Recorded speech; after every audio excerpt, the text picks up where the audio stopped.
Hey guys, what's up? It is Lisa Blone and I am back with another video. Thank you so much for tuning in to Blone Got Tea. Thank you guys so much and everybody that's in the chat, my supporters. And if this is your first time here, welcome. And let's go ahead and get into this video. Okay, you guys? Y'all, I am back with another video, okay? And I was looking, I think it was at TikTok. I think I got this from TikTok, okay? I was looking at this video and I saw this post. And this, before we get into this, I must say this is all allegedly, okay? This is an unknown source, an unknown family friend, is what they're saying, okay? That was close to the family. And they claim to, well, they speak on the neglect, allegedly, that they've seen Junior suffer. Let me get into this right here, okay? And like I said, it is an unknown family friend of the Malones, and they speak on Chrisean, her sisters, and the neglect of Junior, okay? Now, all of this is allegedly, but I wanted to bring you the exact post and where I got it from. So let me go ahead and pull that up for you guys, all right? I heard a couple other people talking about this, but I brought you untruth before, so I just thought I would share this with you guys, okay? Let me go ahead and pull this up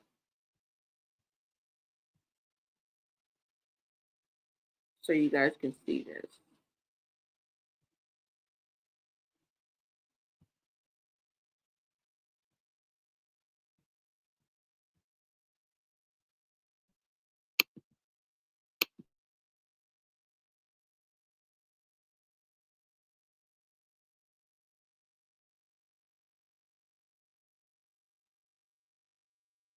I just want to give a quick shout out to Ronnie. I'm going to pull this video up for you guys, all right?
Wait a minute, y'all.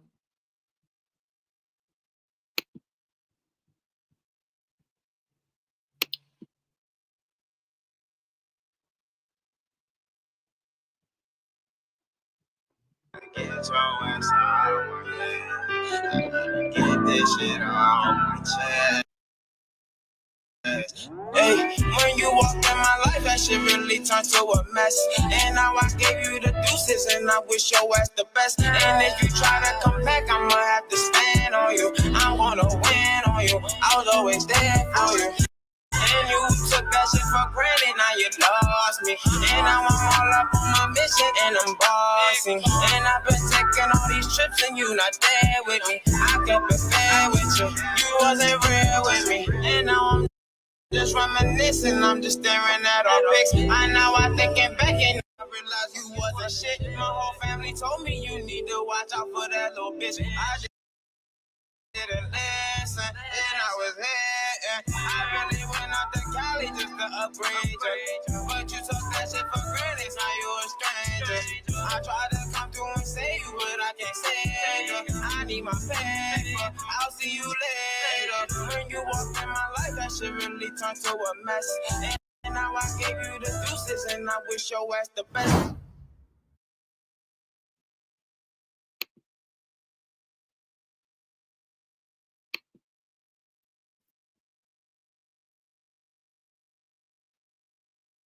I'm gonna put this video up for you guys. Rest in peace, Ronnie. Justice for Ronnie. And the reason why I pulled him up is because he was an advocate for Chrisean Jr. Okay. And before he passed away, that's what he was trying to do, is simply get a DNA test to see if Chrisean Jr. may have been his child, because he knew, and this is from his point of view, he knew that he had still been dealing with Chrisean at the time. And this is, I feel, the reason why, he really wanted to find out. I don't think it was too much to ask for a simple test, right? So that is the reason why I put Ronnie on here. Now let's go ahead and get into this, you guys. Hold on. Let me pull this up.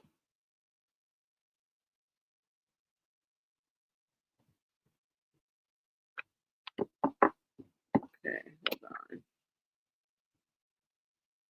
Now, like I said, allegedly, this is a close family member or someone adjacent to someone who knows the family. I don't know. We're about to get into it, and we're gonna read what it says. Okay. Like I said, I just saw this like about an hour ago. Maybe they even like know a family member, and they are alleging that not only is Chrisean, but the rest of the family is too. Hold on.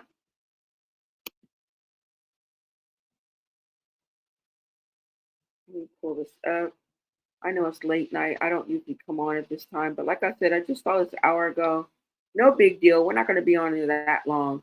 And like I said, this is hearsay, totally. And as far as the source, we don't know, but they come out saying that they're anonymous. Okay, you guys will see when I pull it up. Hold on, let me pull it up for you guys. You guys will see exactly what I'm talking about.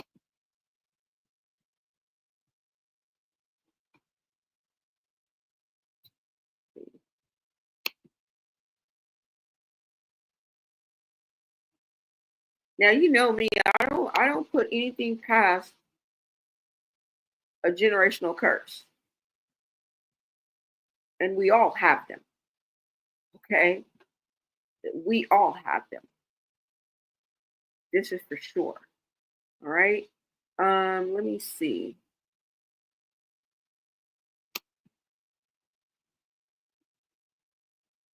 Now I just want to read what we have and not add anything to it. Now, at the end, I'm going to add my POV, but as far as the wording, I'm not too familiar with this.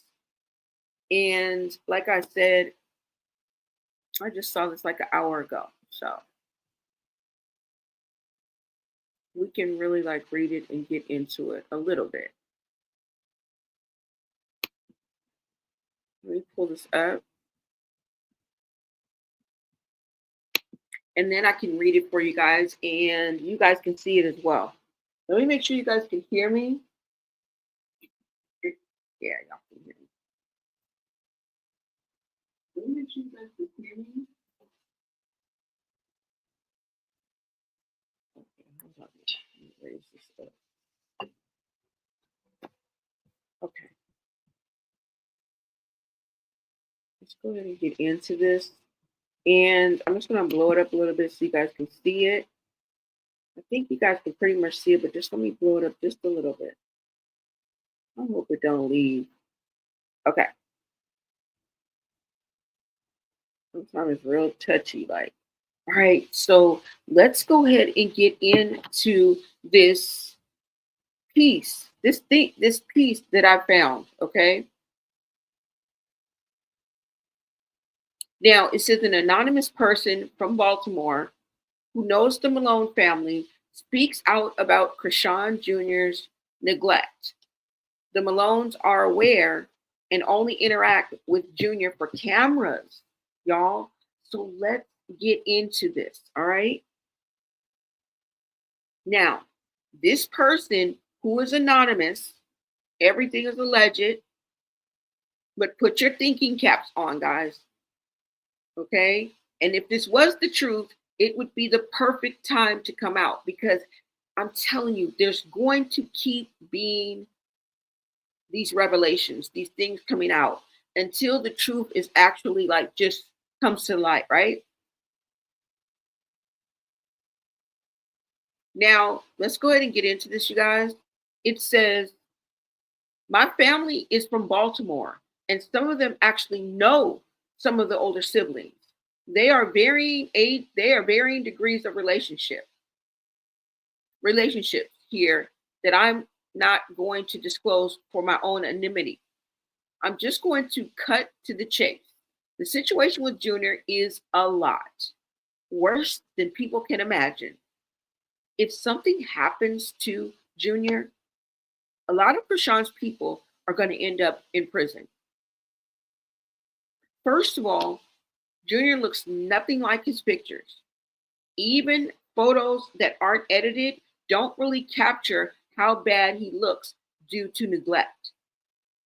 He is literally skin and bones, and you can see the ribs, his ribs. They usually keep him in a dark room away from the family and friends who are always around. His eyes are always wandering and he drools a lot. Now, let me remind you before I go any further that this is all alleged. Okay, the person that put this post out says, even labels this as an anonymous person. Let's repeat that. So put the importance on it that you will. Okay, an anonymous person from Baltimore who knows the Malone family speaks out about the neglect. They say the other Malones are aware and only interact with Junior for the cameras. And why is this coming out? I think it's because of what we just covered earlier, y'all. Maybe the family reunion was not such a good idea. Let's continue, you guys. All right. Keep that in mind, though. All right. No one interacts with Junior. They only interact with him for cameras. Junior is not used to being interacted with at all. However, if you interact with him or play with him for at least 30 minutes, then he'll realize that someone is actually trying to interact with him. They literally leave Junior laying somewhere in the dark or facing a wall 90% of the time. I have more to send. Well, wait a minute. It says, I have more to send. I hit send too soon by accident. Everyone in Chrisean's family has hit Junior. The physical child abuse isn't specific to Junior. All the kids get hit at one point or another. They believe beating children is biblical. Hold on, y'all. Now, it goes on to say that they believe, oh, I already just said that. Okay. None of them want Junior around. They only babysit him with the hopes of staying on Chrisean's good side in case she ever starts making money again. A few years from now, expect them all to start exposing her and her treatment of Junior. Well, I think they've already done that, right? And I think it's going to be a few months, if you ask me. I mean, if there's anything to reveal. But let me keep my reservation. Sorry about that, y'all. Junior has been left in the home alone. Sometimes whoever is watching him will forget he's there and then won't feed him. Now, you see feed is in quotation. I put feed in quotation marks because just like everyone in the sub has suspected, he can't eat solids. They don't bathe Junior or brush his teeth. The sad part is despite his extreme disabilities, he's capable of a little. Is that what that says? Yeah. One of my cousin's kids actually interacted with Junior and played with him for over an hour And my cousin said Junior was so happy. He's capable of smiling and laughing on his own. But no one ever gives him a smile, anything to smile about. Let me see. Junior also likes soft things like blankets and teddy bears. He loves to touch thing.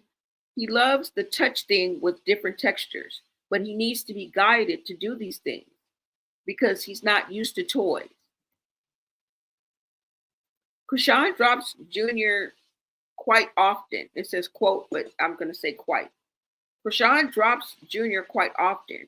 She has slammed him down really hard, and she has tossed him among other things. Her and her whole family are despicable people. My cousin is so despicable as well for not even wanting to help because they said it's not their place. I have reported the situation, and I mean it goes on, but I don't think there's more. Hold on, y'all. Maybe it is. Okay. Now you see down there it says Chrisean Jr. is not only being neglected by his mom, but also his family. Now, before we go on to even see if there's more, let me just say this because this could be a total farce. Somebody could have just made this up and posted this. All right.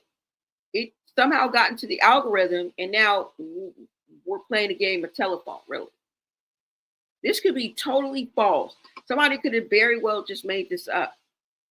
Okay. Another thing is this person is anonymous, yet you give very specific details. Okay. If it was a snake, it would have bit you. Now, let me tell you what I'm talking about. When they say one of my cousin's kids actually interacted with Junior and played with him for over an hour, you're telling on yourself right there. I'm pretty sure whoever else was in the room can narrow it down to who you are. Right? And then and whoever this is, I guess it's a female. She says, my cousin said Junior was so happy.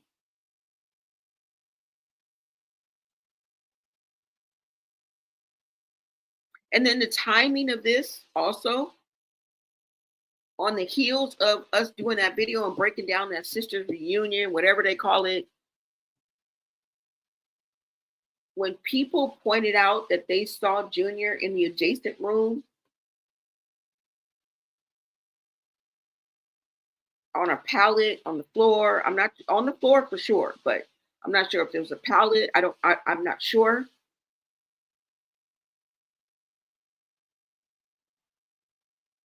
And if you guys want to, you guys can be part of the replay gang. We had a whole discussion about that, but I just want to, kind of look at both ends of this because this could very well just be fake, right? We've seen worse, and we've seen easier things go viral or get into our algorithm. So I don't know, you guys.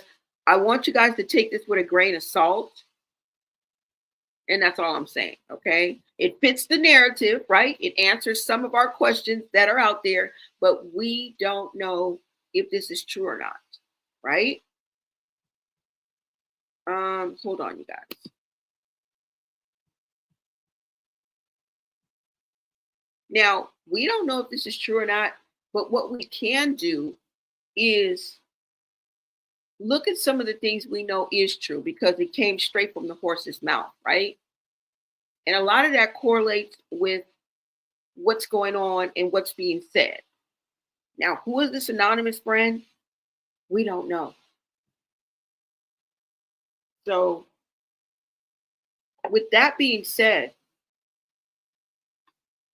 we don't have to take what I'm about to show you now. We're not gonna have to take that with a grain of salt. Okay, this piece of information that we just read, although it could be true because you can expect the unexpected. I don't know. I'm just iffy about that. And you know me, if I really believe, I'd be like, this is but it's kind of like fitting the narrative that we've already put out there too. You know what I'm saying? And they just ran with it. And I see that easily happening because all these questions and everything that was addressed, we have already kind of like, you know what I'm saying? Reference to, ask questions about, and they could have just picked that up and ran with it. Okay, so we're just gonna keep an open mind with that, y'all. Take this with a grain of salt. But what I'm about to show you, it ain't like I ain't showed you before. But this is coming straight from the horse's mouth because who are we talking about? We're talking about people like Chassity. We're talking about Chrisean. We're talking about the sisters. So I would call them the horse's mouth. So let's go ahead and look at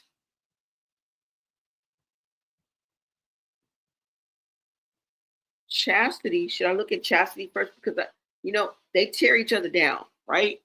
On Mad Day, they release some secrets, some shocking secrets about each other. Okay? Chrisean has told us more than once to look up her case. Okay? She has told us more than enough times to look up, feel free to look up Chassity Malone case. Okay? Now let me go ahead and pull this up for you guys.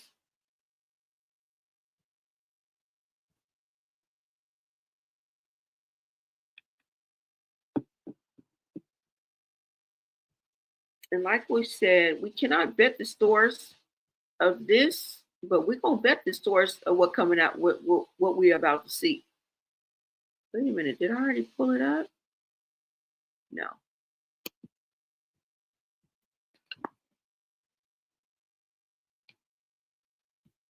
And I hope you guys are enjoying your Tuesday night. Thank you guys for stopping in and hanging with me. Hold on, y'all. Let me pull it up.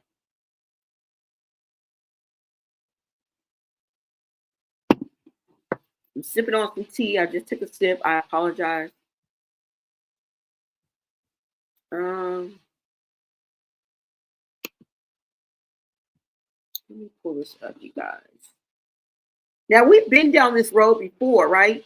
And like I said, I cannot bet the source, but if I was a betting woman, I would say that this may stem from some truth, right?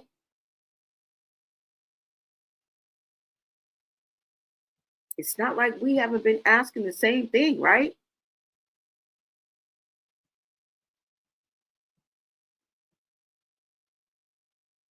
But that's okay because the conversation in and around what we're having is crucial, I believe. Okay. And time is of the essence.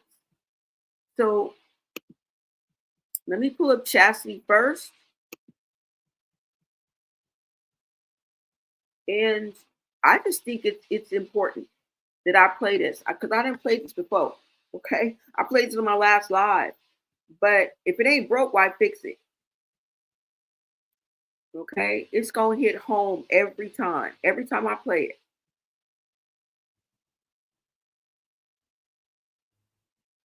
Okay. Hold on.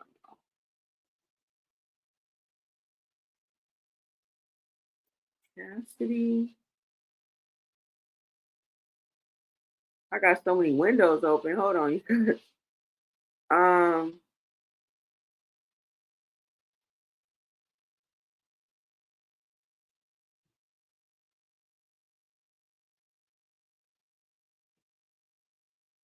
Hold on, y'all. I think it's right here.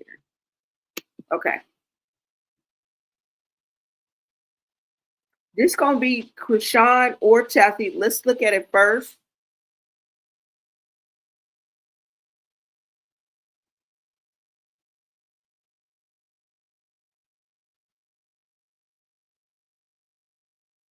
And this is for the people who refuse to join the bandwagon, y'all. Shout out to you. Okay, let me pull this up. And like I said, they snitch on themselves every day. They snitch on themselves every day.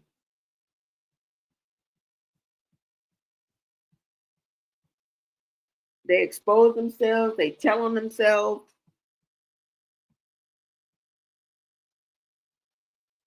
Okay, I'm just gonna let that come up. Hold on.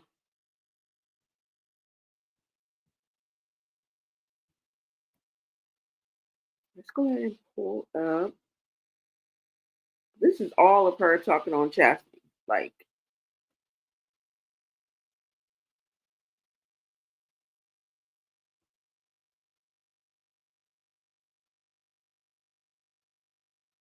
let me see, y'all.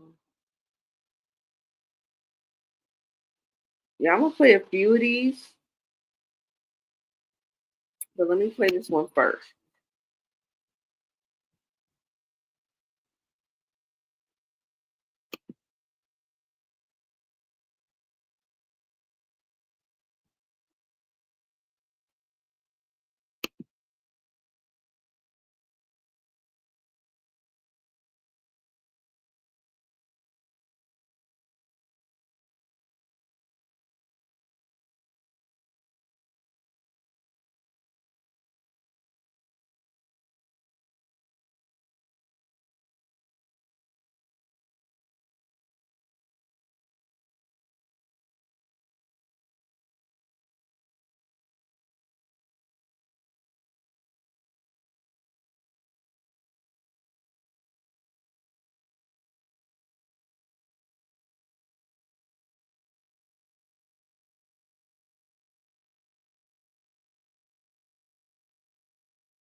She went to jail for busting her his head open with a lunchbox. All that street shit she's popping. Look at her cases. All her charges is from hitting an innocent baby in the head, her baby, and then her next child. I don't know how old he was, probably 1 year old. He over because of her. She was about to go to jail for. You know how she got out of it? She pleaded schizophrenia. She went to jail for busting his head open with a lunchbox. All that street shit she's popping. Look at her cases. All her charges is from hitting an innocent baby in the head, her baby, and then her next child. I don't know how old he was, probably 1 year old. He over because of her. She was about to go to jail for. You know how she got out of it? She pleaded schizophrenia. She went to jail for busting her.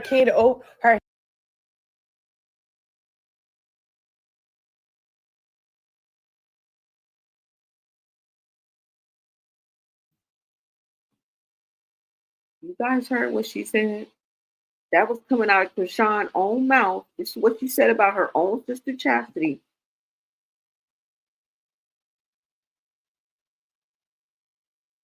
Now, I do have to say that somebody else could have very well posted the screenshot of Chastity's record, and it may not necessarily have been Chrisean, right? Because you can't look up the record. But just by her saying this alone, did y'all hear what she said? She claims abuse on both of her children. That's problematic. Like, y'all think she lying? Because here's the record right here.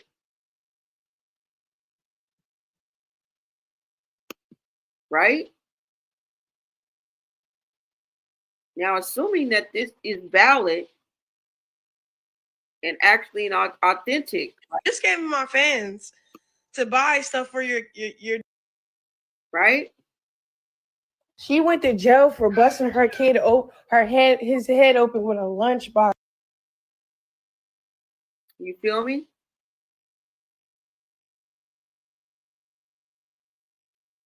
That says child AB, second degree,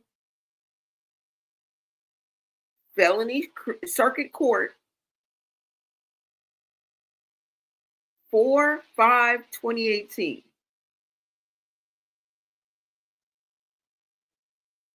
There's another charge that says assault, second degree, misdemeanor on the same date.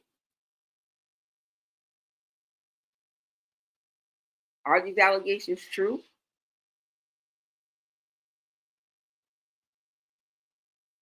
Because at the end of the day, what we all can agree on is somebody lying. Somebody is lying. That's what we can guarantee. Because they all can't be telling the truth. And they speak back and forth. They answer each other. They retaliate. They crash out. Replying to, so they're speaking on the same situation, the same incident, the same children. It's not like this is a parallel conversation. It's a back and forth of each person's recollection of what happened.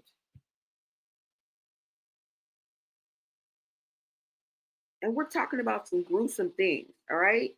When it comes down to what, let me let you hear what she just said. And how absolutely horrible this is to even think that a child is going through this.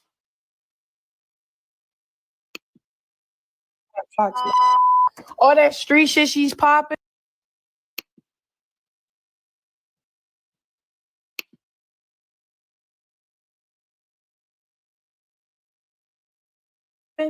Look at her cases. All her charges is from hitting the innocent baby in the head, her baby. And then her next child, I don't know how old he was, probably 1 year old. He overdosed because of her. She was about to go to jail for, you know how she got out of it? She pleaded schizophrenia. She went to jail for busting her kid, his head open with a lunchbox. All that street shit she's popping. Look at her cases. All her charges is from hitting the innocent baby in the head, her baby. And then her next child, I don't know how old he was, probably 1 year old. He overdosed because of her. She was about to go to jail for, you know how she got out of it? She pleaded schizophrenia. She went to jail for busting her kid, his head open with a lunchbox.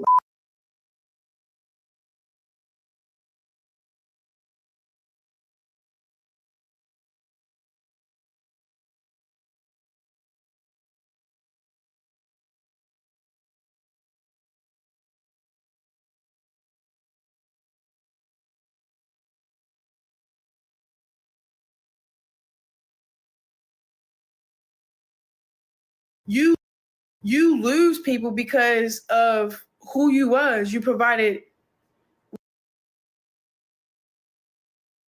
Explain it. I don't know why. Like, I feel like it's just hard to speak on shit like that. Like, it's just hard to speak on. It is. And then whole thing with my sister, Chassity. I love Chassity, but Chassity is like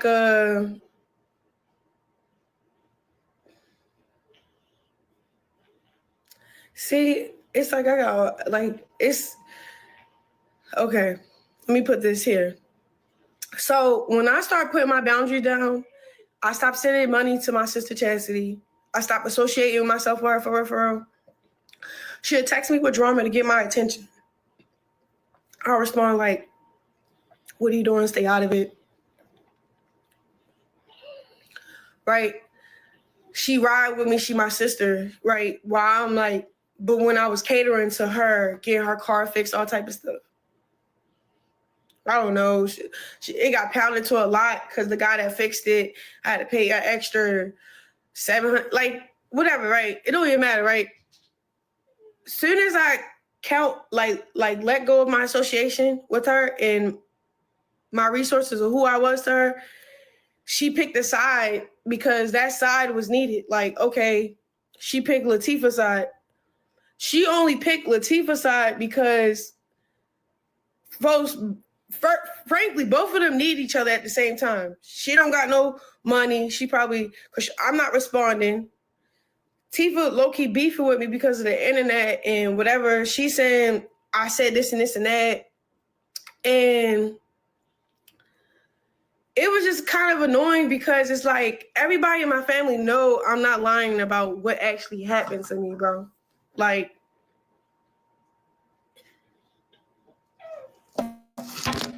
that shit is crazy. Like, y'all think I want to sit up and say what happened to me when I was a kid because nobody was watching us? All right, cool. That's one thing. And then two, y'all acting like I was the only person that said something. Like, well before my nephew was sharing his testimony about stuff, and I never got up. I got up on here and voice what was actually the beef was because it's like did that to me probably till I mentioned it. Like, oh, she must have forgot. Like, yeah, I was a kid, but I didn't forget it. But did I bring it back up to certain family members? Yeah. Only certain people knew about the situation because everybody will always be like, so what's up with you and Latifah? Why y'all this and this and that? And then it's like, I don't know. She react a different way. I respond. Like, you feel me? Like, I can't explain it. Like, me saying what I said wasn't to drag her or bash her name or stop motion. Nothing. You feel me? It was just a voice of why we are the way we are for real. Because I think she think that I forgot. Do that make sense? So I don't know what that's about.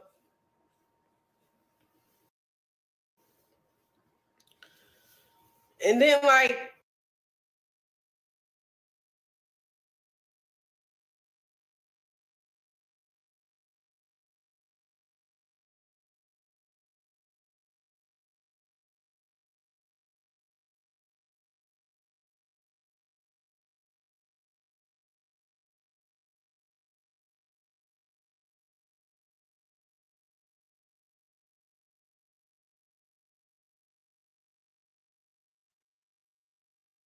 Thoughts? You know, Chrisean does say this a lot. See, I pick up a lot from when I hear them talking, and it gives you a lot of insight into what they must have went through growing up, right? Through their childhood. And I hear Chrisean saying a lot, nobody was watching, you know? Nobody was watching. That's when the worst of the worst, I think, happened. And she didn't back down on the fact that she said that she was violated by Chassity. Okay? Now, if this is true, does a simple phone call fix that? That's why I think there's a bag attached to it, y'all. Chassity and Chrisean, they just going, that's just it. And I'm rooting for the sisters, right? But I don't think the intent behind this is them rooting for each other either. I think there's a bag attached to it, and I think that's the reason why Chassity was not, well, among other reasons, they were in different states. You know, I'm not going to throw that out the window. But y'all, I still think that it's linked to a bag. I don't think a game of spades. Did you just hear what she said about Chassity? Girl, she said you bust your child head open with a lunchbox.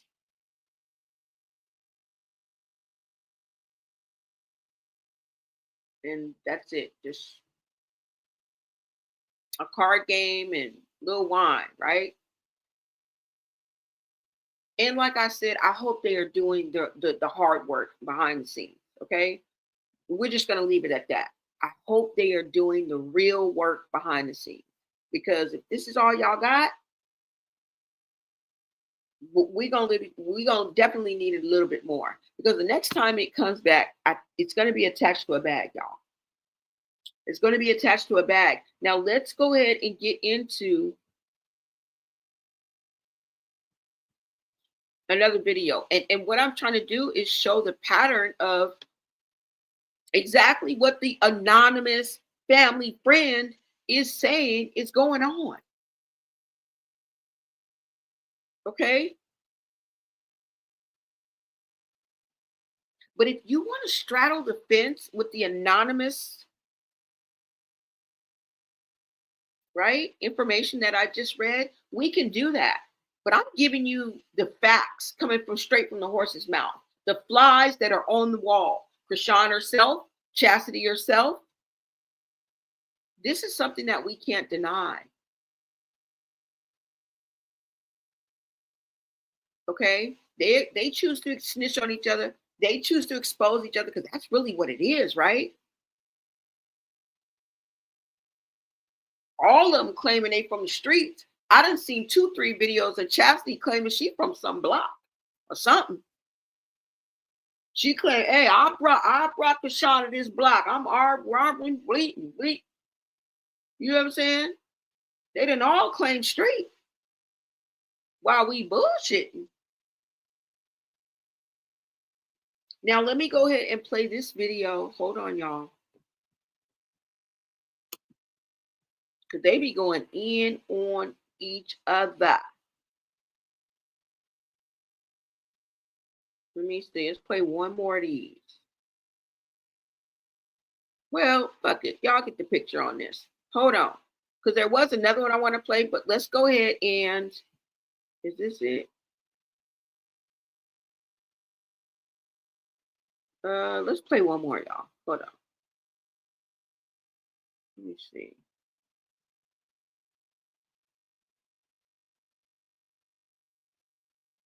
Is this it? We just going to have to do it randomly now, because I don't even remember, but y'all gonna get the point. Listen to this one, I think.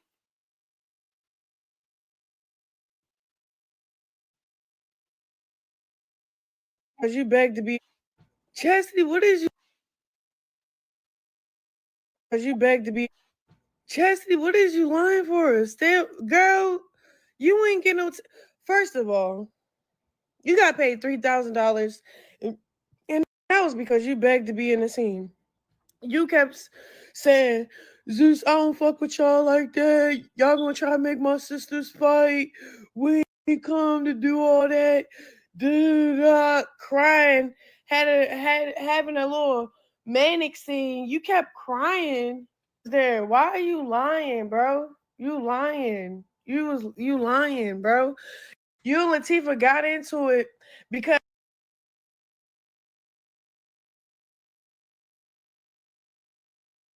Latifah was mad that you was with me at my hotel room. She was like, "Why the fuck are you with them?" Cause Latifah think she jumped me with her friends. You with her. Latifah crying to you in the messages. You showed me the phone. I'm like, when you pulled up, I was by my motherfucking self with my son, bitch. What are you talking about? I was not with none of my what? I'm not with nobody. By myself. You try to ask Latifah, can you come with her?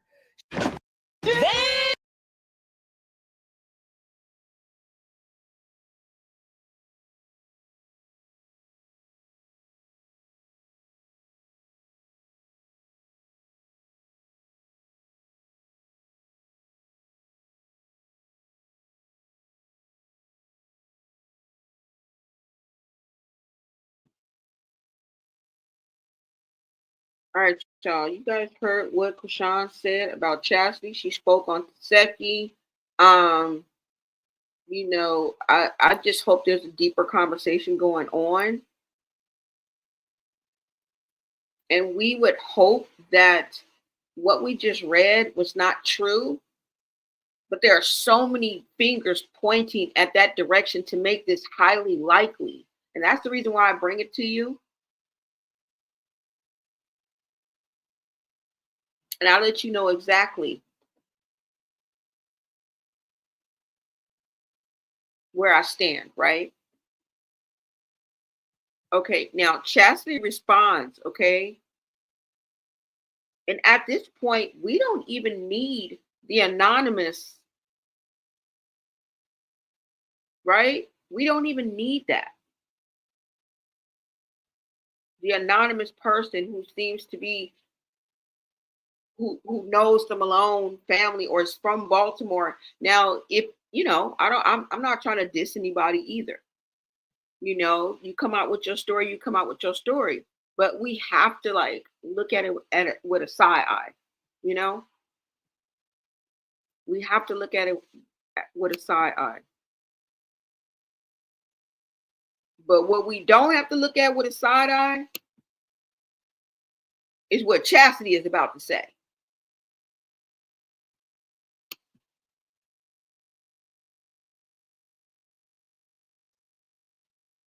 Okay, hold on, y'all. Let me see if this is it.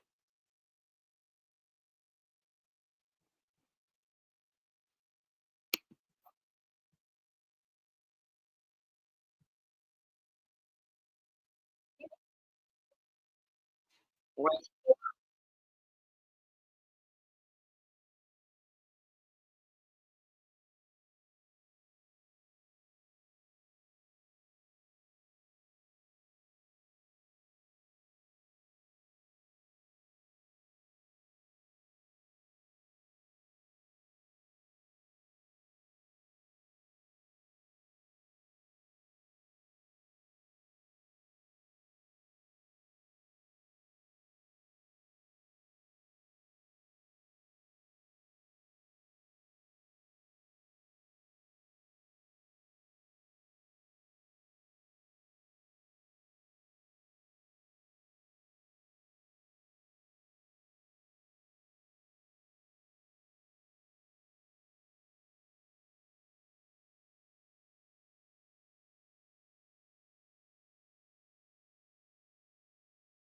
That's just moving.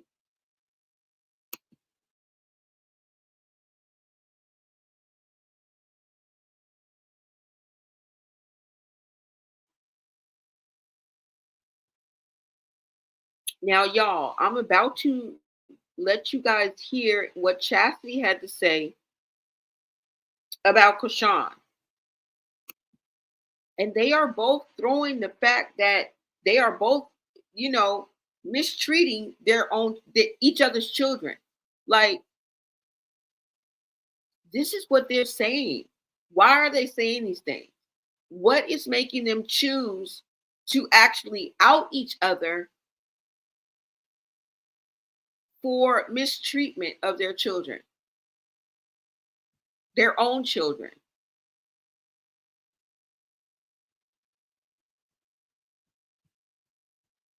Hold on, y'all.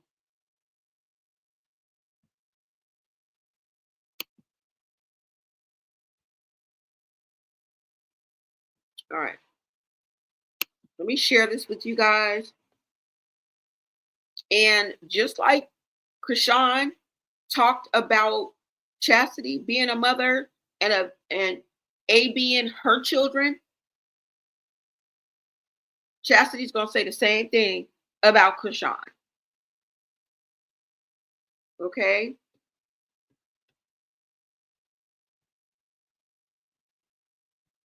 So it could be a narrative, like I said at the end of the day, but it could be the truth, y'all. Maybe there is an insider who is spilling because we've always said that, right? We said there's going to start being slow leaks. And I told y'all that the inner circle, which are the flies on the wall, the people who were literally there, it doesn't take a rocket scientist, right? Who are going to start spilling the tea. What they saw, what they heard, what they did. How many of these people have probably documented these things? That could stem from where the medical leaks stem from. It could stem from what the document we just read, well, the post that we just read, right? Sort of like exposing, or I don't know what to say. I don't know if it was posted or if they wrote it somewhere. I'm not too sure. Like I said, we couldn't even vet the source. All right. But even if we take that with a grain of salt, what you gonna take this with? Listen to this video and let me know what you gonna take this with. Okay. I think you can take this straight, no chaser. Because this for sure is coming from the horse's mouth.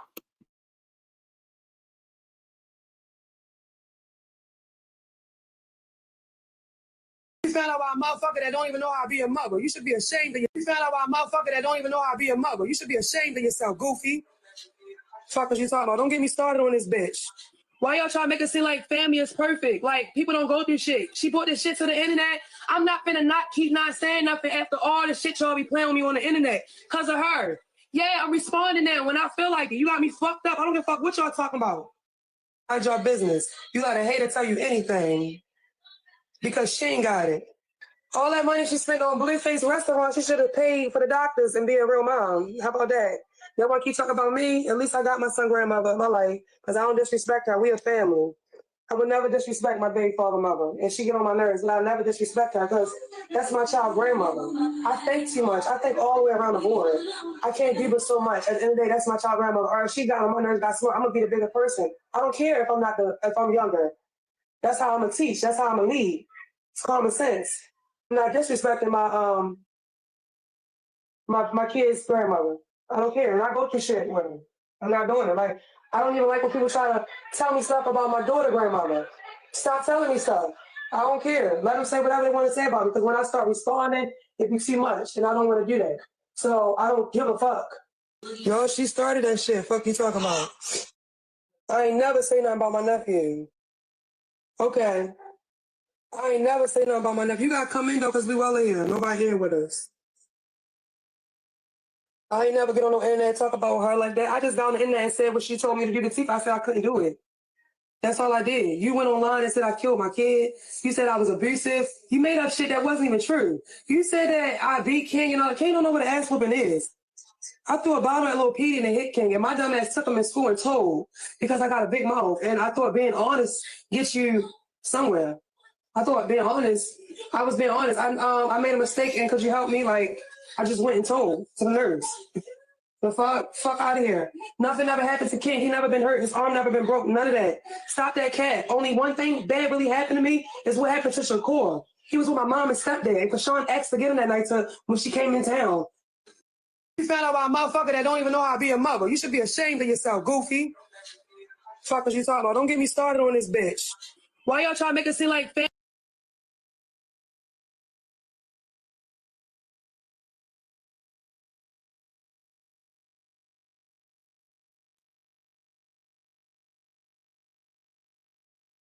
How you think this is going to turn out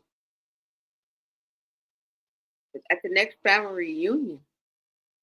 Maybe this is how they operate. Maybe this is how your family operates. I don't know, but I don't think family festivities in a quick card game and clinking of wine glasses is going to erase that. That's all I'm saying. Okay, that went deep. She was all kind of itches and you goofy bee. She started out the video talking about you ain't no kind of mama. And I see this pattern where they attack each other, they go after each other, they expose each other for being bad parents.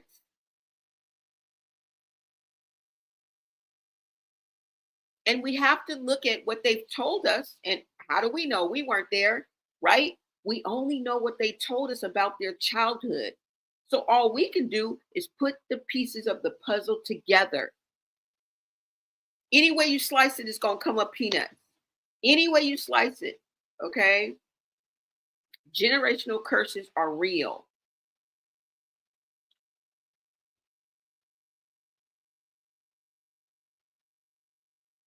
why is everybody, when they come out swinging, okay? They have Mad Day like no other. Mad Day is this family's enemy, okay? They should never celebrate Mad Day ever, ever, ever again. Because y'all go for the jugular. And you bring it right to our front porch. That's all I'm saying, y'all.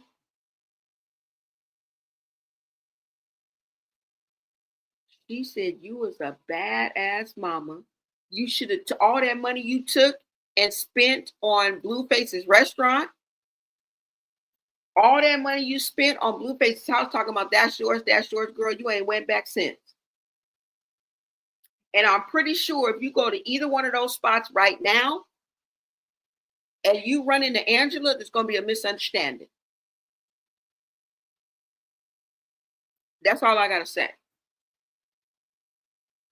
It seems that you have been replaced. And yeah. She said you should have took that money. Now, she could have said anything about this, right? She could have said, Chrisean, you should have did this with your money, this with your money. But listen to what she said. She said you should have took that money and spent it on the doctors. And this is an excellent point, you guys. And this is the point that I want to make. This could very well be another reason why Chrisean has not gotten the proper care for Junior, is because if you think about it, she would have to pay out of pocket. Right? I mean, y'all say she ain't got no car. Y'all say she ain't got no house. Y'all swear up and down she living from pillar to post.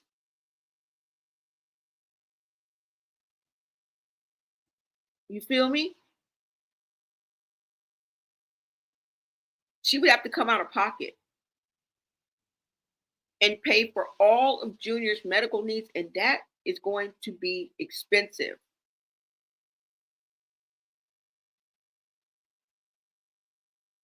And I'm just thinking of that's just one avenue, right? That's just one possibility. But if you think about it, if she did take Junior to specialists and all that, and all them doctor visits, would she have to come out of pocket? I'm asking you. You think she has an insurance plan? I don't know. Does TikTok come with an insurance plan? Does Snapchat come with an insurance plan, like health insurance? I don't know.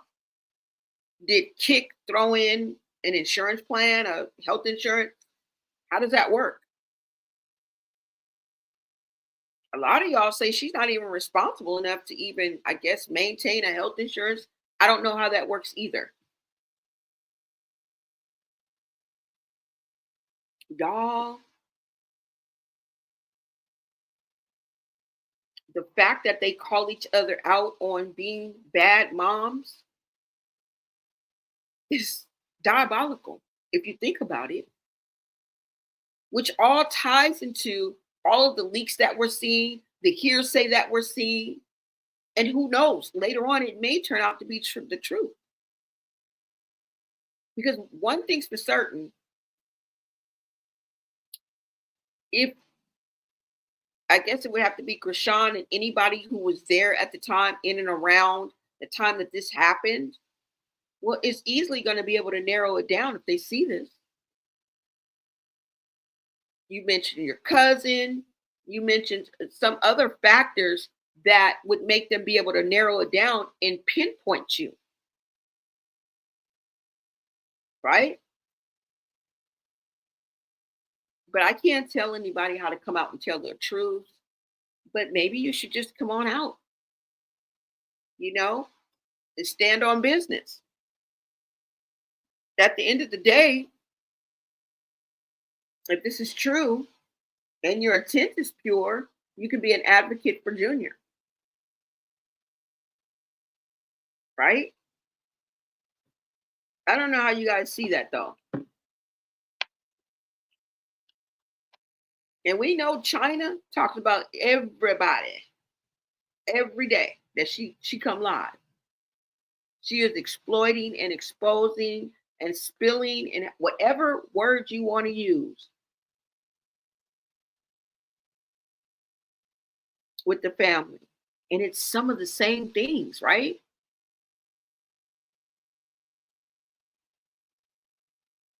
You know, the matriarch is the originator of all of this. Now, I know generational curses go back generations, of course, duh. It's called a generational curse, right?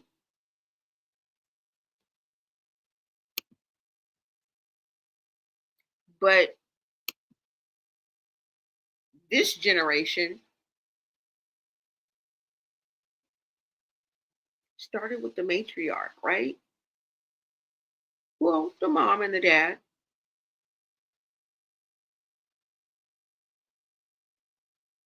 Now, I know generational curses, it sounds like one thing, but really it's a slightly different meaning than I guess when we hear that word that we associate it with, right? I mean, it is associated with Christianity, it is associated with religion, but generational curse is a series or an idea of like negative patterns, a pattern of behavior or misfortune, right? And they're passed down through the family from one generation to the next. Now, this is normally connected to I would say it's when children suffer the brokenness of their parents or their caregiver. And there's many different generational curses, you guys. Okay, I'm just speaking on this specific one because they often throw each other under the bus under the guise of being bad parents or bad moms, really. I haven't heard them talk about any males, honestly. So I'm really just talking about the sisters, if we can say that, right? And generational curses are often linked to sins or choices of your elders, of the ancestors that have been passed on. Now, I say when one person lives under the brokenness or suffers because of the brokenness of another person, and it just perpetuates and it continues, right? Some view it, as spiritual. We get it, spiritual reality. But others equate it to consequences of like traits that you inherited traits. Ultimately, it's the learned behaviors, and it also has to do with the environmental factors. So if you combine all that, you know what I'm saying?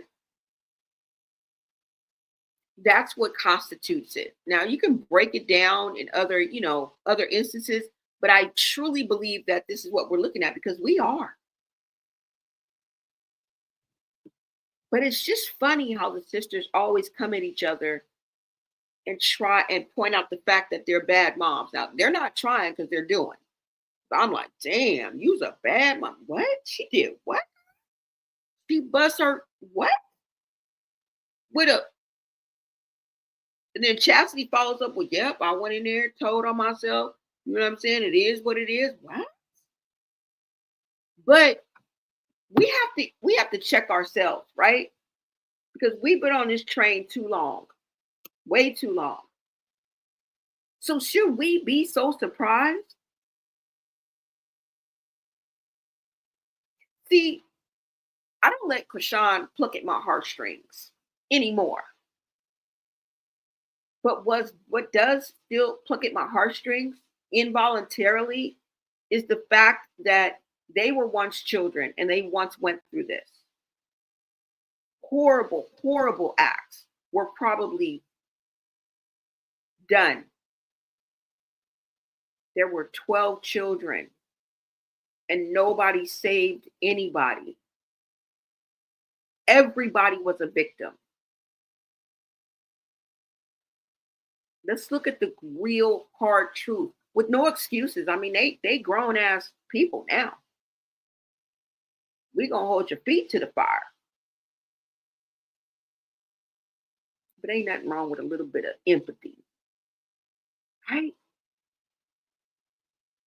You can hold your sympathy.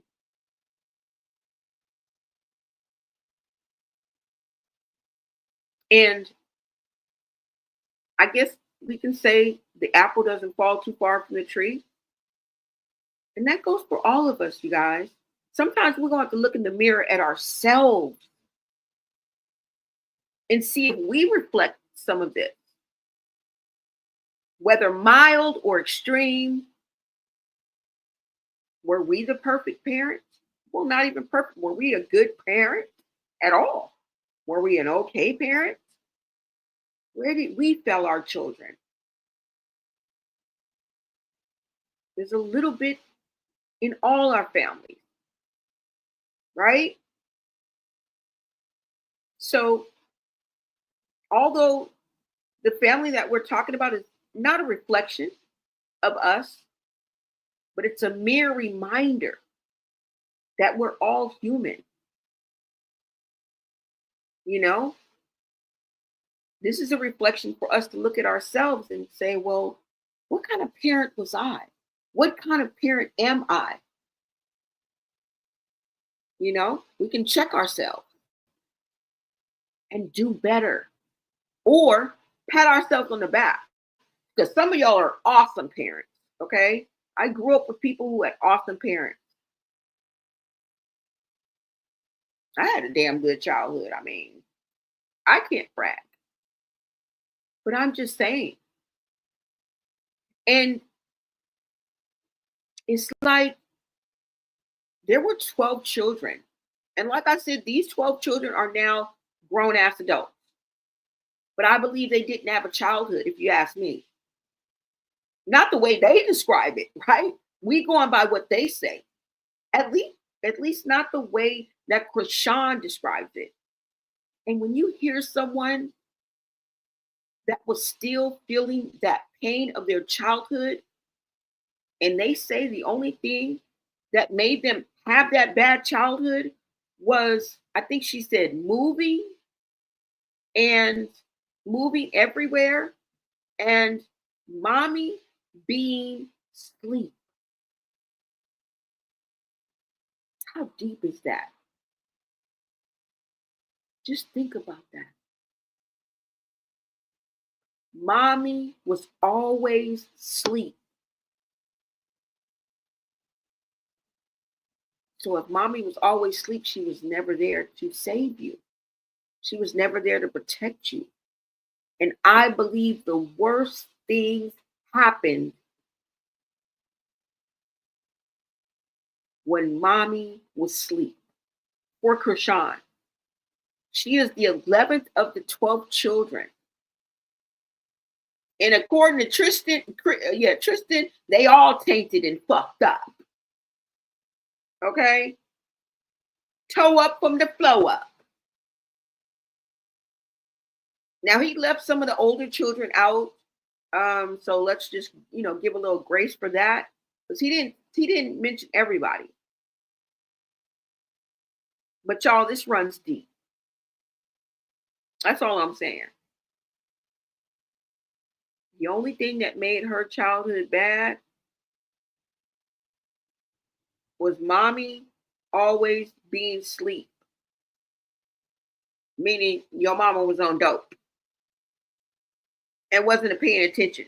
She was always knocked the fuck out, or too drunk, or too high. And that's just my opinion, to even do anything. That's what you meant. That's what I meant. Right? Because the shit that they went through, nobody sleeps through that without some help. Okay? Nobody sleeps through someone's childhood and all the tragedies and injustices and in the violations that Chrisean said she suffered, right? And others at the hands, according to China, of her very own grandfather. If y'all remember,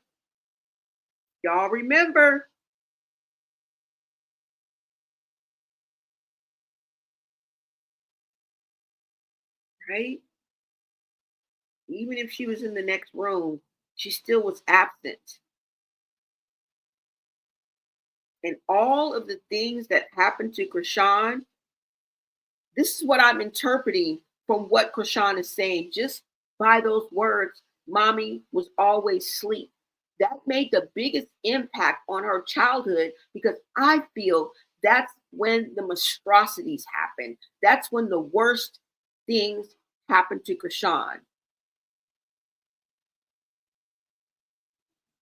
Right?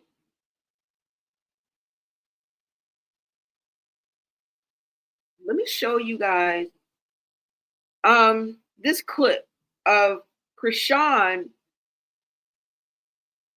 speaking to a therapist. Okay, you guys tell me what you think. All right. Hold on. Let me see where it is.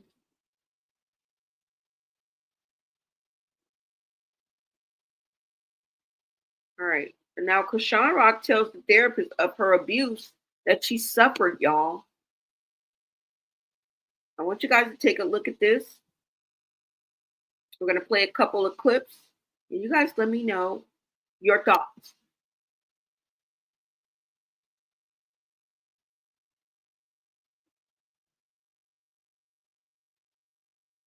Like I said, I see a lot of pain.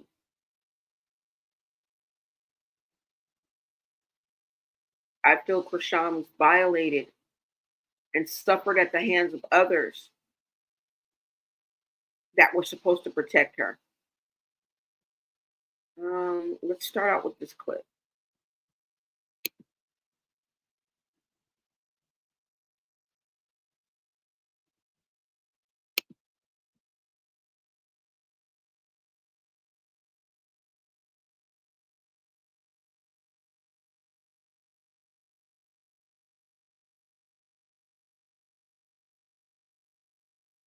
They need and they want to be.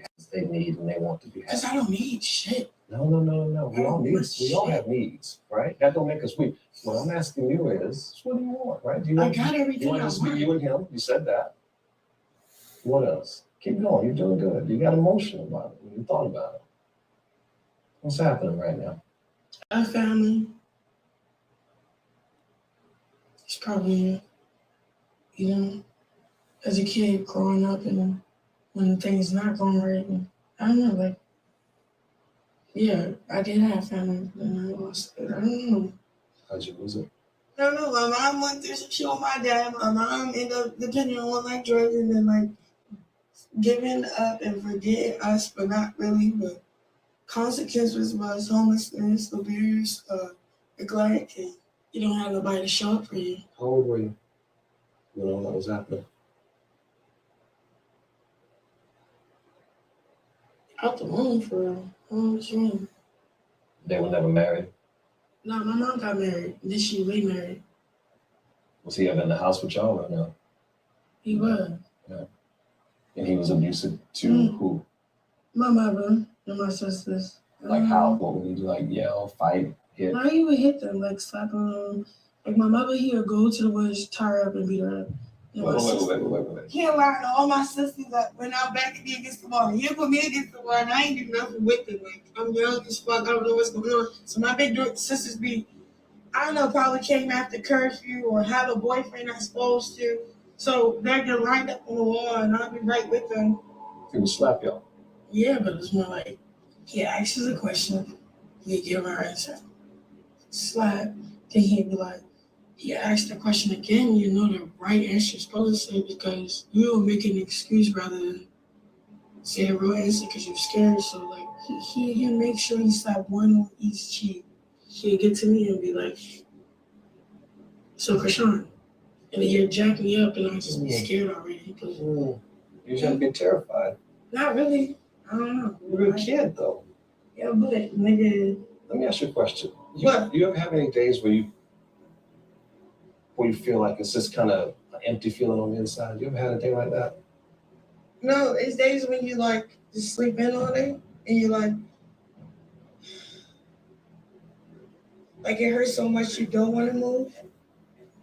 You're young, but you've lived a lot. There's been a lot that's going on. Oh yeah. And a lot of stuff, quite honestly, that just shouldn't have happened. I'm sorry a lot of that stuff happened to you. No biggie, that's his life. It's a biggie though. It is a biggie. Because it affects, right? We carry that. Not really. If you They need and they want to be happy. because I don't need shit. No. We all have needs, right? That don't make us weak. What I'm asking you is, what do you want, right? Do you I want, got everything you want I to just be want. you and him? You said that. What else? Keep going. You're doing good. You got emotional about it. You thought about it.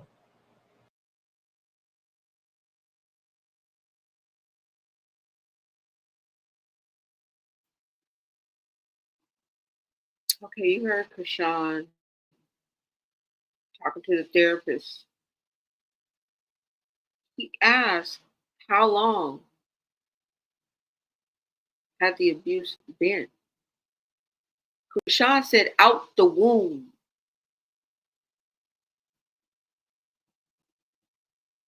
She said her mother got married and then remarried or married again. And she said the father was abusive, lived in the home with them. My father was very abusive to my mother. So I definitely remember that.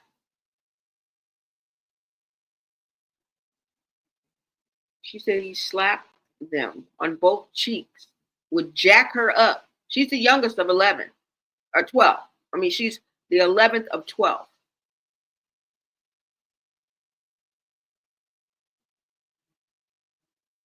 Okay. Now, I'm going to replay this in one certain part. And I don't know. It seems like Chrisean made a shift as if she snapped and maybe like kind of popped out of whatever thinking she was in. I don't know how to explain it, y'all. It's almost as if she became another version of herself. All right. I'm going to play this back and I'm going to stop it at the point that I want you guys to look at. I'm going to stop it and repeat it. And you guys let me know what you guys see.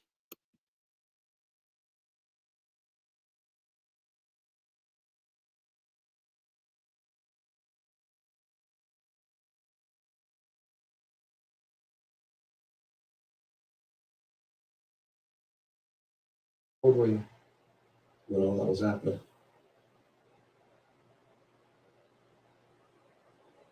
Out the womb for real. What's wrong? They were never married. No, my mom got married. Then she remarried.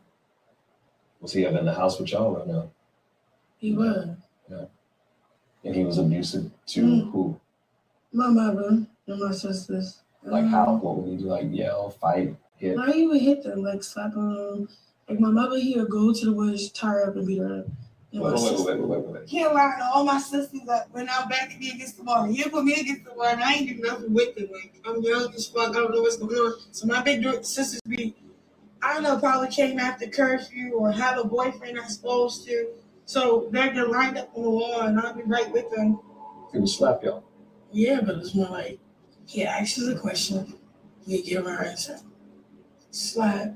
Then he'd be like, he asked the question again, you know the right answer you're supposed to say because you don't make an excuse rather than say a real answer because you're scared. So like he make sure he slap one on each cheek. He'll get to me and be like, so Chrisean. And then he'll jack me up and I'll just be scared already. You shouldn't be terrified. Not really. I don't know. You're a kid though. Yeah, but nigga. Let me ask you a question. Do you ever have any days?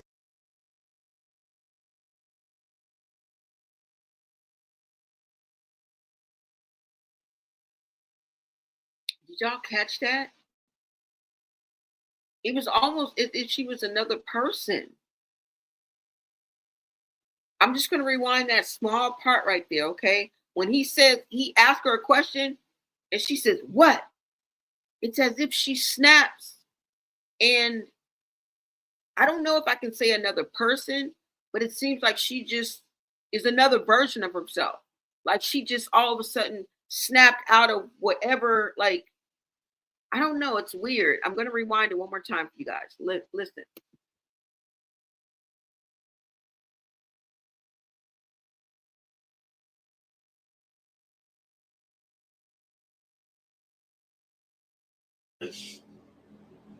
So Chrisean. And then he'll jack me up and I'll just be scared already. You shouldn't be terrified. Not really. I don't know. You're a kid though. Yeah, but nigga. Let me ask you a question. Do you ever have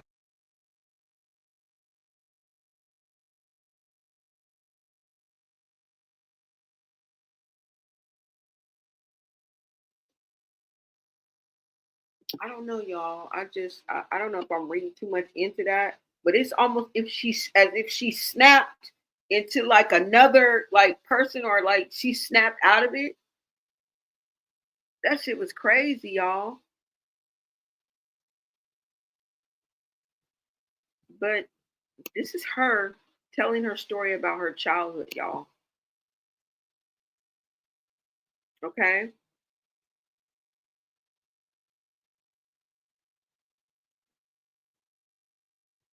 Hold on. Got another one for you. Just listen to this one too as well. I just witnessed her get abused by my dad. I had all 12 of us. I just witnessed her get abused by my dad. He kept stability, but I really feel like my mom kept that. I just feel like the guys in her life, the men that's in her life, like end up taking advantage of who she was and what she was. I don't know. Like it used to be like things like he used to take her to the woods and tie her up and beat her up. And so my mom dealt with depression, anxiety on like a high scale. So she got hooked on antidepressants, which got abused, obviously. My mama had all 12 of us.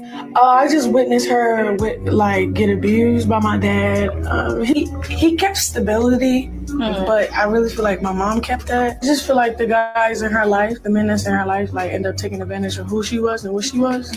I don't know. Like it used to be like things like he used to take her to the woods and tie her up and beat her up. And so my mom dealt with depression, anxiety on like a high scale. So she got hooked on antidepressants, which got abused, obviously. My mama had all 12 of us.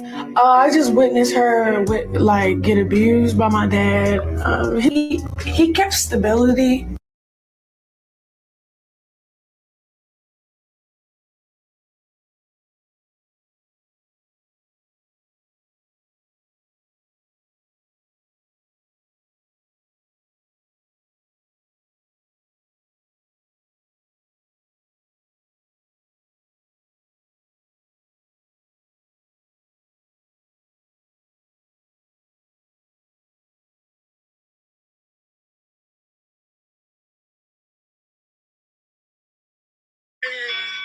Walk me to braid my hair and walk me to school.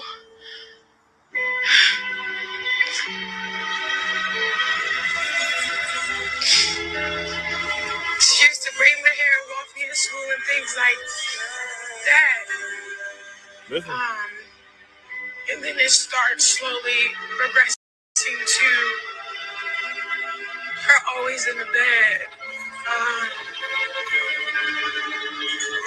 I witnessed my dad, abuse her. Just hearing that right there, a lot of people wonder how Chrisean Rock ended up in a toxic relationship. She just explained right there. And if you knew her, I'm a diagnosed narcissist and I put on toxic people's traits and behaviors. A lot of people keep asking, like, how does Chrisean Rock, why does she stay with Blueface? Why does she keep doing this? Why does she keep going back? She just told you why. He was privy to her mom being abused by her father in her childhood. She said it. She's like, her mom was her idol, her role model.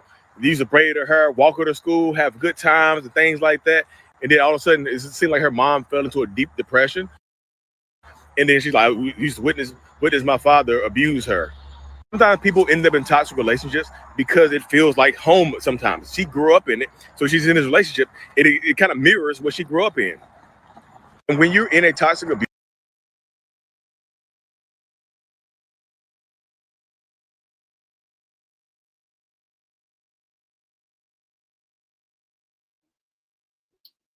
So you guys, when Chrisean tells her story of her childhood, it just seems so painful, and I'm pretty sure that it is.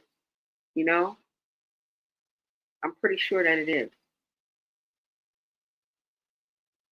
Now, I did a live earlier, which I mentioned all of this, okay, but it bears repeating. And oftentimes I can show you better than I can tell you. And I say, if a picture is worth 1,000 words, what must a video be worth? And when we think of what could happen and how the situation can turn left, right? We think of what could happen and the situations that can come up.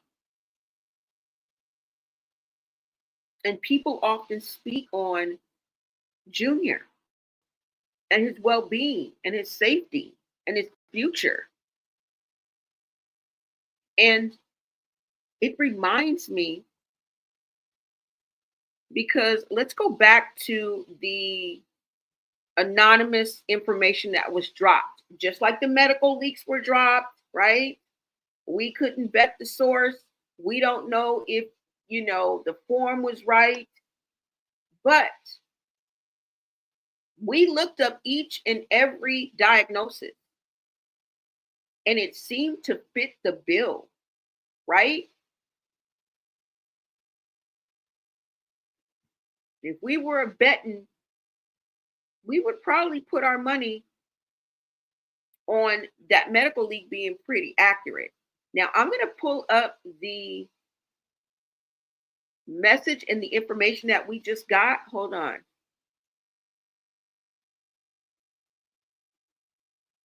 Let me pull it up. And it's not a video, you guys. It's actually a post.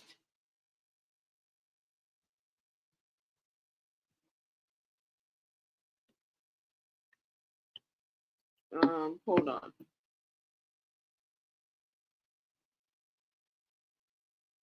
Okay.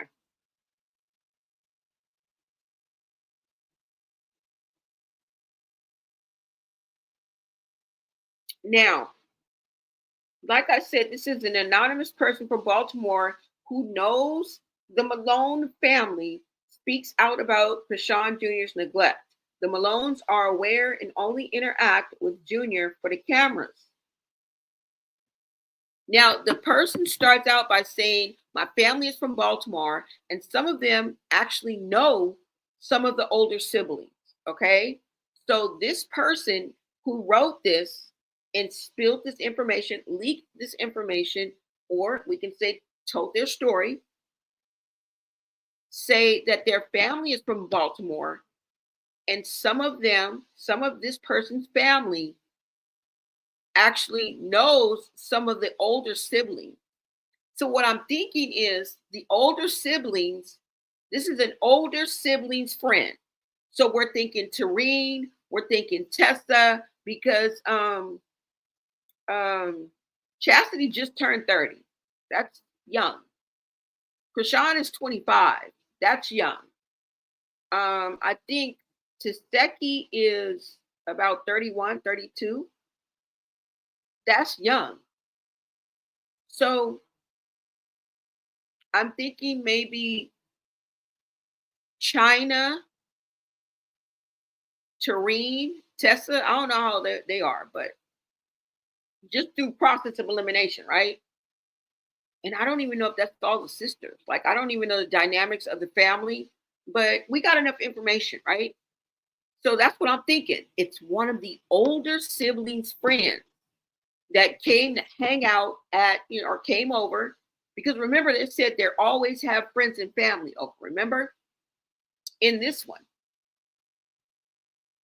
And I'm thinking that the person that spilled this tea is young. Because they were able to hang out with Junior.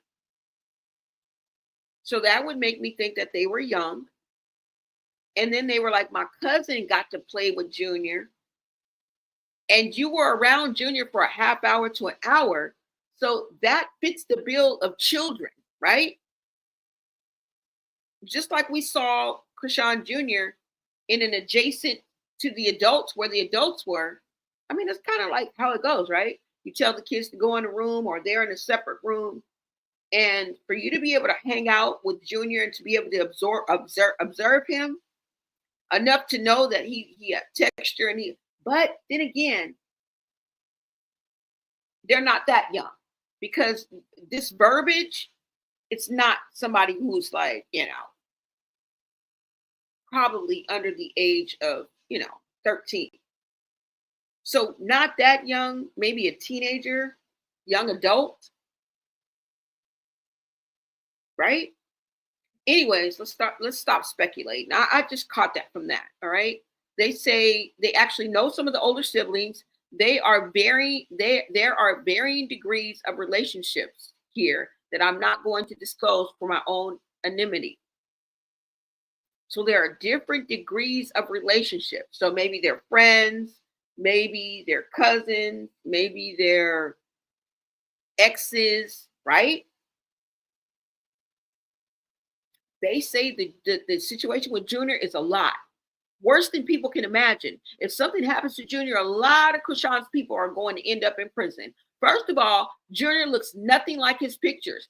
Even photos that aren't edited don't really capture how bad he looks due to neglect. He is literally skin and bones, and you can see his ribs. They usually keep him in a dark room away from the family and friends who are always capitalized around. Oh, you guys can't even see it. Hold on, y'all.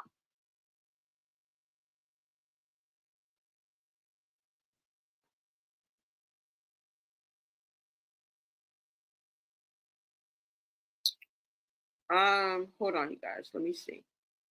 Make sure, yeah, you guys can see it. All right.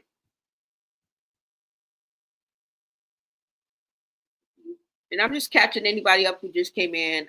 We're just going over this. This is anonymous. Everything is allegedly. This has not been vetted, you guys. All right. This is hearsay. But the timing of it, okay, some people are calling it suspicious. Some people are calling it a crucial moment because we have been having this conversation already. We have been throwing out questions already. We have been demanding answers already, right? And not directly, indirectly, because they love to push play. They love to go live and they love to push post. All right. You have to post this and leave it there. Okay. All right. So let's get going. Let's see. Where am I? No one interacts with Junior. They only interact with him for cameras. Junior's not used to being interacted with at all. However, if you interact with him or play with him for at least 30 minutes, then he'll realize that someone is actually trying to interact with him. They literally leave Junior laying somewhere in the dark or facing a wall 90% of the time. Imagine that. Imagine if what they're saying is true. And this is not scripted. It's not a cruel joke. Because if this is not true, This is a failed attempt at a cruel joke at the minimum. Okay? But it seems like every time they talk about each other, they expose each other, they put each other out there, they drag each other through the gutter lane and the mud, they seem to attack the same things. Being a bad mom. I can't make this up. And I know y'all are probably like, Malones, if you show us them same damn videos one more motherfucking time. Okay? I have more to sin. I hit the sin too soon by accident. What? Wait a minute. Let's not go. Oh, wait. We're not just going to pass over that. We're not just going to pass. You mean there's more? I have more to send. I hit send too soon by accident. What? Oh, so that's why it's cut off. That's why it's cut off, y'all. There might even be proof or receipts.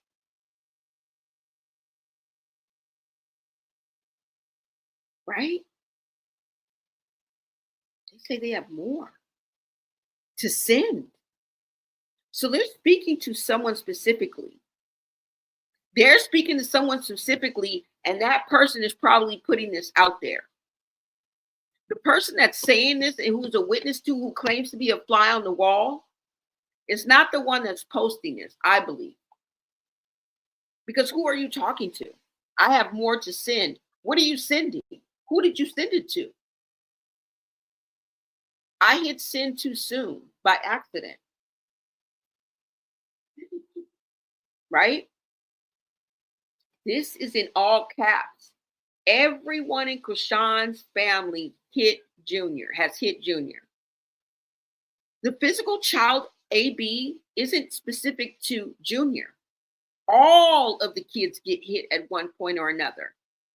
What have we been hearing from Chrisean? That Chassity busts her child in the head with a lunchbox. That Chassity child OD'd. Chassity counteracts by saying, yeah, I hit him in the head, but it was on accident. And when I took him to school, I went to the counselor's office and told, and they went on ahead and charged me and shit. Okay? And then she's saying her response to the latter is, it wasn't my fault. I left my child at my mama's house. It was their fault. So we know that it happened because they respond to each other about the same situation. There's no parallel conversations going on. Must I reiterate that Chrisean said that Chassity unalived her child? We heard that back and forth in the series of clips that I let you guys hear. Okay? They believe beating children is biblical. None of them want Junior around. They only babysit him in hopes of staying in Chrisean's good side in case she ever starts making money again. Wow. Starts making money again. You know what that tells me? Why would they say starts making money again? Is she not making money now? And you know, Chrisean just talk out loud, be belligerent, be telling all her business, don't care who around, eat roses. You know what I'm saying? Dig her fingers in cake. I could easily see somebody overhearing her say something, because that's the only way you would know that she's not making money. How would you know that? Maybe you're talking to her sisters, right? Her older sisters. I don't know. Maybe you're overhearing this.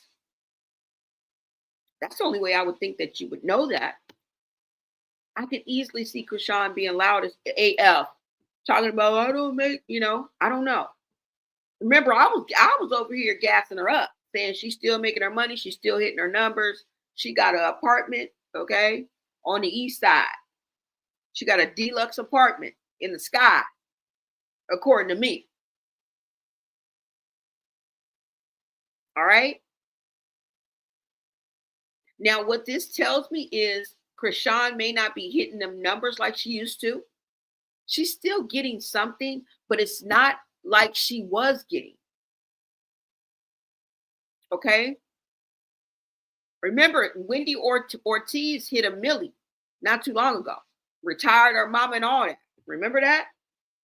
Remember how much money Kai Cenat made? Was that 33 million? What did he make? I don't even want to quote it because I forgot, but he made a killing. I think it was 30 million. I'm not sure. All right. The people that do those astronomical numbers are making money hand over fist. Now, I wouldn't say Kai Cenat level, but Chrisean was holding her own. But by what this is saying, if this is true, y'all, we're just entertaining this, okay? Work with me. If that's true, the only reason I feel is she's fell out of grace. All right. Her comeback wasn't strong. Like the numbers just weren't there. And that's just the way that it is. Okay. Even though you are young as hell, you're still older. You understand what I'm saying? When she started out, she was 20. A lot of her fans and people have grown with her. And most people grow out of the phases that they were going through or what they thought was cool or relevant in their early 20s. And when you get to your mid 20s, they're stepping stones, right?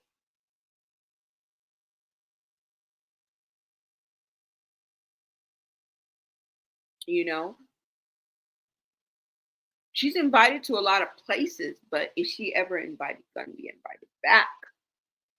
I just think the whole hoopla and the demands and everything that made Chrisean, because it really was the dynamic between her and Blueface. She started to branch off, and I'm not saying she can't still do it, but without Blueface, the circus is just not there. The lure is just not there. And I feel that she may be making content that they're not willing to pay for. And I don't even know how that works. But why and in what capacity would she not be making money? You feel me? I mean, that would be a good look at her analytics, but let's move on, okay? But they're saying if she ever starts making money again. A few years from now, expect all of them to start exposing her and her treatment of Junior. Well, why is it going to be years? Girl, have you been around his family? Girl, it's only going to be a matter of months. Okay? And they've already started. I don't know. This is what makes me kind of iffy about this, because it's just some things that don't kind of make sense. But who am I to tell somebody how to tell their story, right? Junior has been left in the home alone. Sometimes whoever's watching him will forget he's there and won't even feed him. I put feed in quotation marks because just like everyone in the sub has suspected, he can't eat solid. They don't bathe Junior or brush his teeth. The sad part is, despite his extreme disabilities, y'all, he's capable of a little. One of my cousin's kids actually interacted with Junior and played with him for over an hour. And my cousin said Junior was so happy. He's capable of smiling and laughing on his own, but no one ever gives him anything to smile about. Now, with that being said, I don't believe this person was even privy or witnessed this, or maybe witnessed some of this, but not all of this. So they may have witnessed some of this and given us a recollection of what they saw, and then they talked amongst their cousin. Because listen, it says, where is it? One of my cousin's kids. So you must have an adult cousin. So you're older. You may be a young adult. That's what you're a young adult. I don't even think you're a teenager, but you may be. But let's just leave it at this is a young adult. I mean, you could be 20 and be a young adult, right? So this is a young adult whose cousin has a child, and the child was the one that played with Junior. Now, could that be the little girl that was holding Junior? Remember? I don't know. And for some reason, if this is true, I think this just recently happened. Like some of the events that they're talking about recently happened. But like I said, one of my cousin's kids actually interacted with Junior and played with him for over an hour. So this is like, it's a third-hand knowledge of this. Like you're telling it because somebody told you. You didn't actually witness this part. This is what I'm getting. You said, and he played with him for over an hour. And my cousin said Junior was so happy. So you didn't literally see Junior being happy, because you wouldn't word it like that if you were actually physically there to see it. Could this all be something that was told to her? I'm just assuming. Or did she see parts of this and then was told parts of this?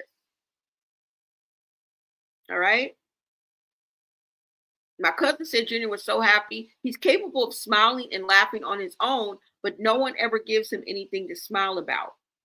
Junior also likes soft things like blankets and teddy bears. He loves to touch things and with different textures, but he needs to be guided to do these things because he's not used to toys. Chrisean drops Junior quite often.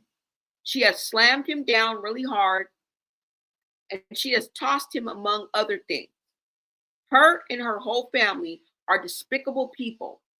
My cousin is despicable as well for not even wanting to help because they said it's not their place. I have reported the situation to, I guess, authorities. I don't know. It is there. But listen to this, y'all. This person says, and she has tossed him among other things. You guys remember that video that they said was leaked that was showing Chrisean carrying Chrisean and then throwing him? Now they say Chassity leaked that video. It looks deep fake. I haven't seen the actual video, but just the still on one of the posts looks like it may be deep fake.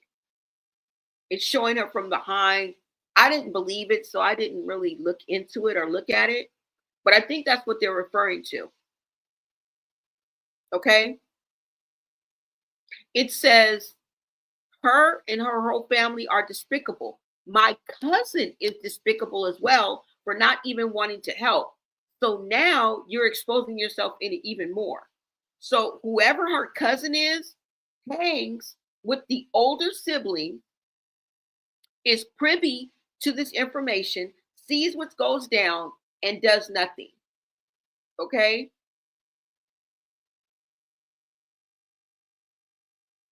So they say it's not none of their business, but I'm pretty sure they're talking about it, right? I'm pretty sure what they say when they walk out of the room, which is character. I don't know, you guys. This is what I found, okay? It says Chrisean is not only being neglected by his mom, but also by his family, allegedly. Yeah, y'all. That's all I got.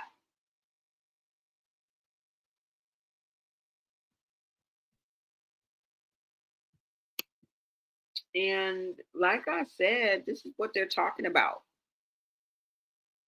Now, the fact that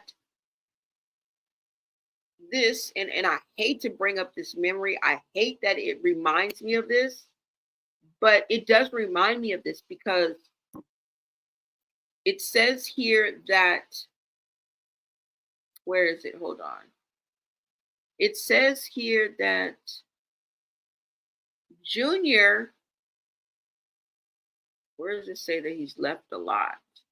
Okay, it says even photos that aren't edited don't really capture how bad he looks due to neglect. He is literally skin and bones, and you can see his ribs. They usually keep him in a dark room away from the family and friends who are always around. And when I heard those words, it reminded me of a case that I had seen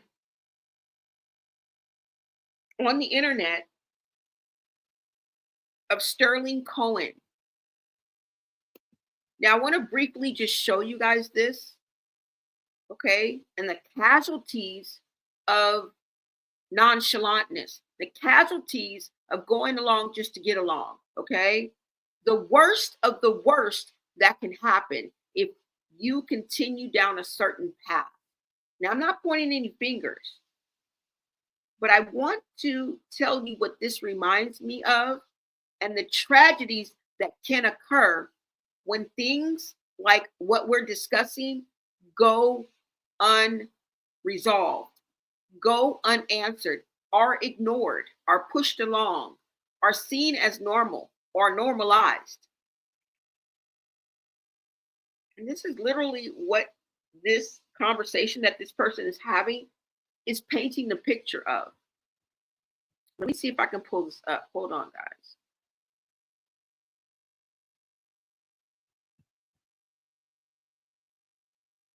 And I know you guys see the thumbnail, and that's why I put Ronnie in it, because he was such an advocate and really, really wanted to know if Chrisean Jr. was his son. That's probably why she named him Chrisean Jr., because she wasn't sure who. She couldn't name him anybody else Jr. because she wasn't sure. But she knew for sure that it came from her, right? That the baby came from her. Hold on, you guys. Let me go ahead and pull this up.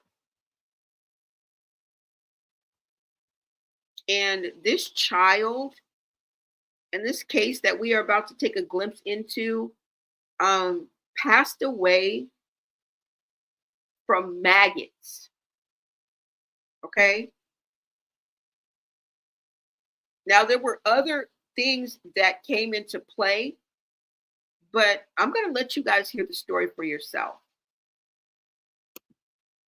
Let me pull this up.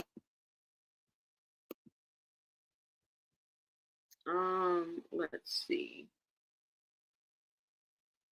And sometimes we need to look at these extreme cases to be a reminder, right? This can act as a wake-up call. So we won't be sitting, what happened? How did this happen? How did we get here? Just like this, right? You guys are seeing it with your own eyes.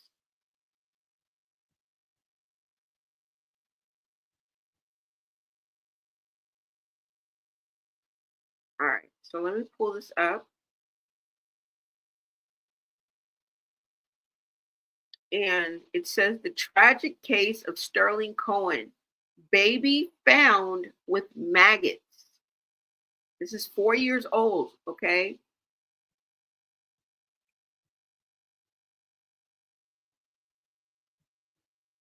And we want to say rest in peace to Sterling Cohen. We want to send our condolences and positive vibes and blessings to anyone who has been affected by the passing of this baby. But let's get into this right quick, okay? Hold on. Which one should I show y'all? I'll just go with the first one, because this one, they're all around the same length. So let's just get into this. They all got large numbers too. The baby that was left to DIE, okay, in the dark, facing the wall. On Prime Crime. Chickasaw County 911. Ambulance sent out here. It's a scene straight from a nightmare. What I took away was the pain and the trauma of the first responder. That person's life is never going to be the same again. And all eyes on a concerning couple. Were you at any time during someone's life aware that was addiction incident? No. Zach said it's not my fault. I didn't really even challenge Cheyenne in the interview. We had no idea it was far worse than that.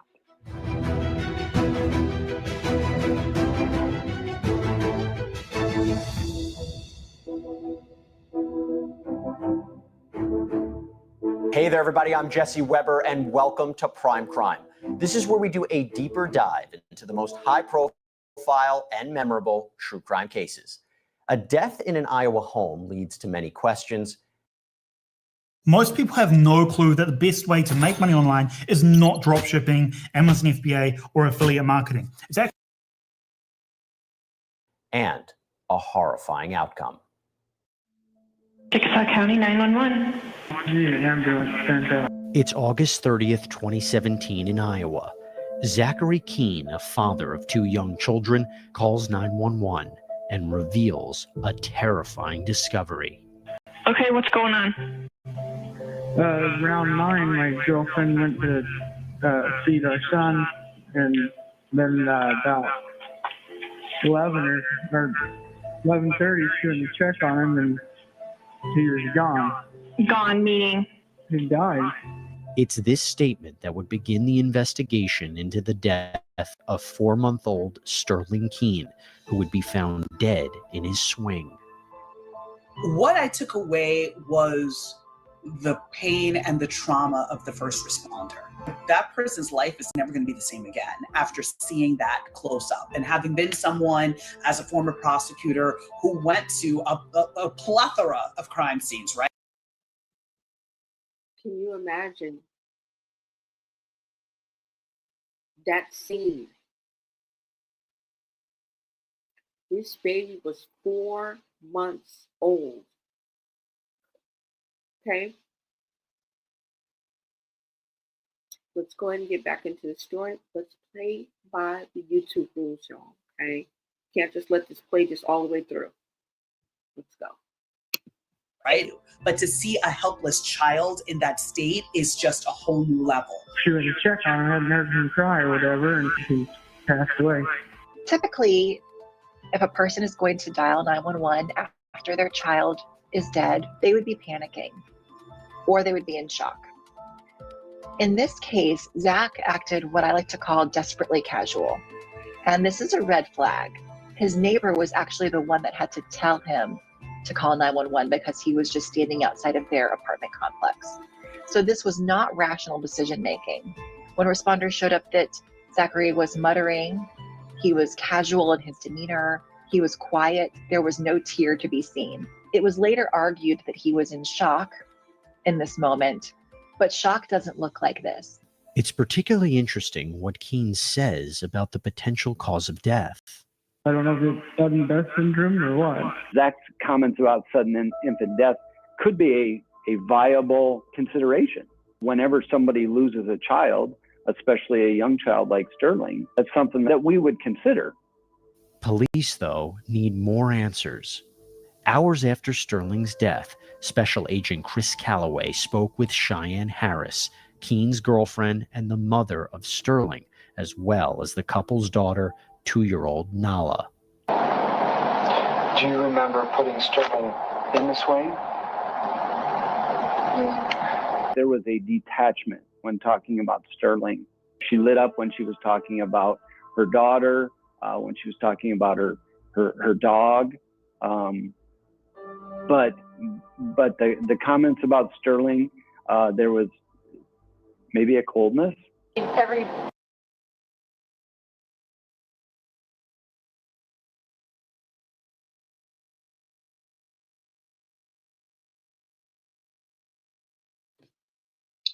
a detachment and a coldness. She didn't want that child. Okay? Chrisean didn't want her child. I don't care what y'all say. She told her mama dead to her face. Blueface don't want the baby. I damn near don't want the baby. Why am I having a baby? She did not want to have a baby. And I do believe if she would have had enough time, that she would have took a different route. Not every woman is fit to be a mom. And I'm not saying that is the case. But in this case of Sterling Keen, it most definitely is the case, right? We see some of those same patterns. Young mother, boyfriend, drinking, pills, potions, right? Lifestyle.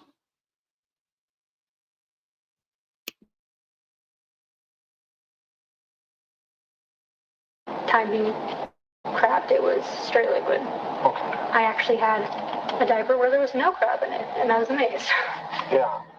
How could you tell when he was uncomfortable? Pause, I guess. Okay. That's pretty much all we could do. Harris explains the moments leading up to finding Sterling dead. So Nala wakes up around noon. What happens next? I got up and changed her diaper, went to the bathroom myself, fed her, and then I got her set up in the living room to watch a movie for a little bit. What did you feed her? Do you remember? Cooked cheese. That's okay. And I started thinking, it's been a while since I heard from Sterling. What happened next? I know I've been found out.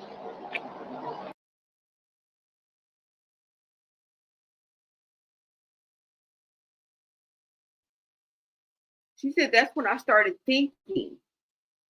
I haven't heard from Sterling in a while. You haven't heard from your 4-month-old in a while? Y'all, Cheyenne Harris and Zachary Keen in 2017 left their 4-month-old son, Sterling, alone in a baby swing, facing a wall. Sound familiar? In a hot room for 9 to 14 days. Did you hear what I said? They left their baby in a baby swing, a 4-month-old, facing a wall in a hot room for 9 to 14 days, a week and a half to 2 weeks. Maggots were found on Sterling when he passed away. And it was determined that they were on him while he was still alive. Sterling weighed only 7 pounds, y'all. That's the weight of a newborn.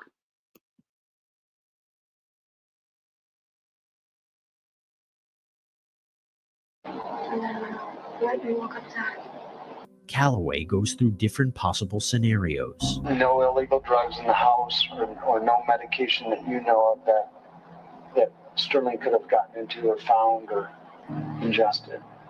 Okay. Initially, you go into these child death investigations with an open mind to it could be something medical, it could be something criminal. While crossing off these potential options, what does become clear is something feels a bit off. When you found Sterling, did you take him out of the swing, or is he still in the swing? He's still in the swing. Okay. Then what happens after he gets that? After some freaking out and having no idea what to do or say, we called the ambulance. I don't think she really understood the full gravity of what she was facing and what had happened to her child. Coming up, new details come to light that change everything. But I didn't know the scope and magnitude of Sterling's condition. And so she's describing these as very matter of fact.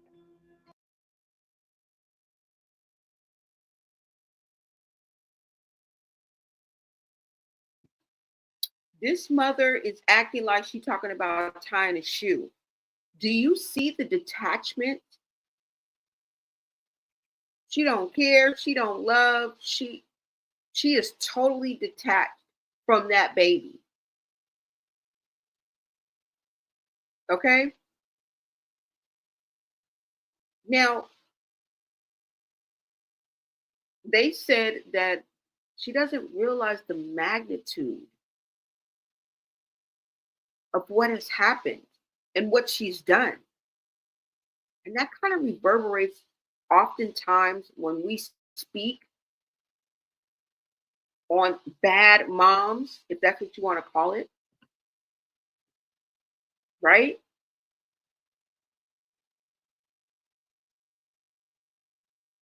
We're like, she's clueless. Like, there's people in the chat like, girl, just like, girl, anything happen, girl, you know you gonna go down, right?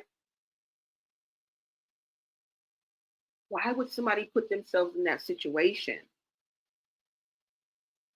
Right? And I'm just being the devil's advocate. What if things go left?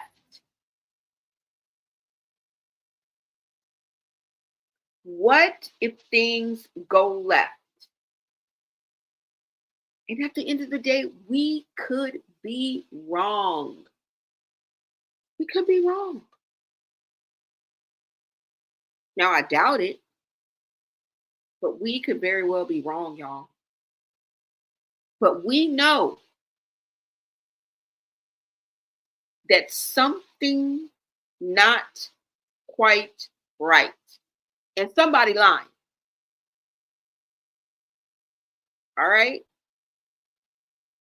They play this back and forth game every week, every month, whatever. They're going to be back at each other's throats in a minute. Am I looking forward to that? No. Nah. I was really here for the Blueface, Chrisean Rock circus. Just them two. You know, the addict characters, you know, it was fun. But nah. I wish they would stay quiet and not throw each other under the bus. I really do.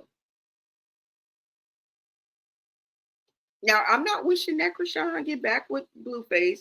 I think that ship has sailed. But that was the lure. That was what I was there for. And call me wrong, which I kind of am, right? That's what everybody was there for. The Blueface circus.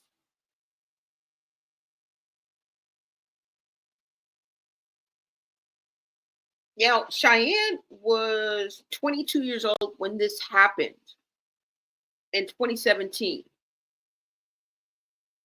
Okay, young mother.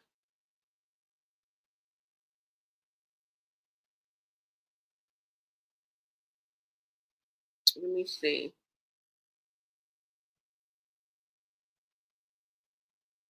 And the anonymous person who's giving us this information and relaying this information to us also mentions that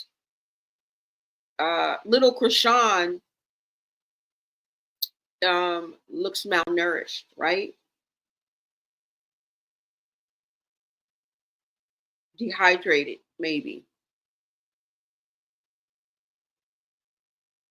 Let's go ahead and get into this, you guys. Thank you guys so much for hanging out. I know it's late, but I feel this conversation is important.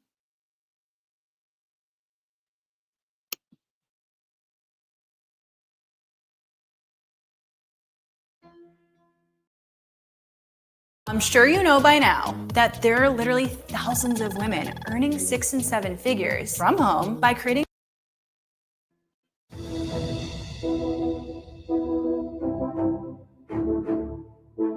Zach said that it's not my fault. Is it unusual to go that long without checking? In 2017, Iowa police are called to the residence of Zachary Keene and his girlfriend, Cheyenne Harris. They find the dead body of the couple's 4-month-old son, Sterling, lying in his swing. It's not immediately clear how Sterling died, yet when Harris speaks with Special Agent Chris Calloway, some of the pieces of the puzzle start to fill in. Well, just tell me, Sterling's schedule. He normally was able to sleep through the night with no problem. Okay. Where was Sterling? In the next bedroom in the swing. Okay. So Sterling was in the swing, but the swing wasn't moving at that point. Okay. Is it possible that this couple just accidentally forgot about their baby son in his swing? Would that have been, around what time would that have been when you got him the bottle and changed him? Like, I'm honestly not sure what time. When was Zach's last contact with Sterling? Yeah, I'm not sure. How exactly could that happen? This becomes all the more complicated when you dig into the lives of Harris and Keene.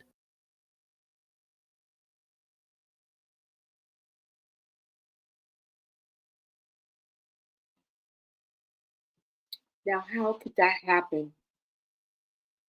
That is the question that we ask ourselves when we speak on situations like Chrisean. How could that happen? Right? Child left in a dark room. Didn't we just see that? Did we not just see that? Did we not just see a child in a dark room squirming, struggling, moving?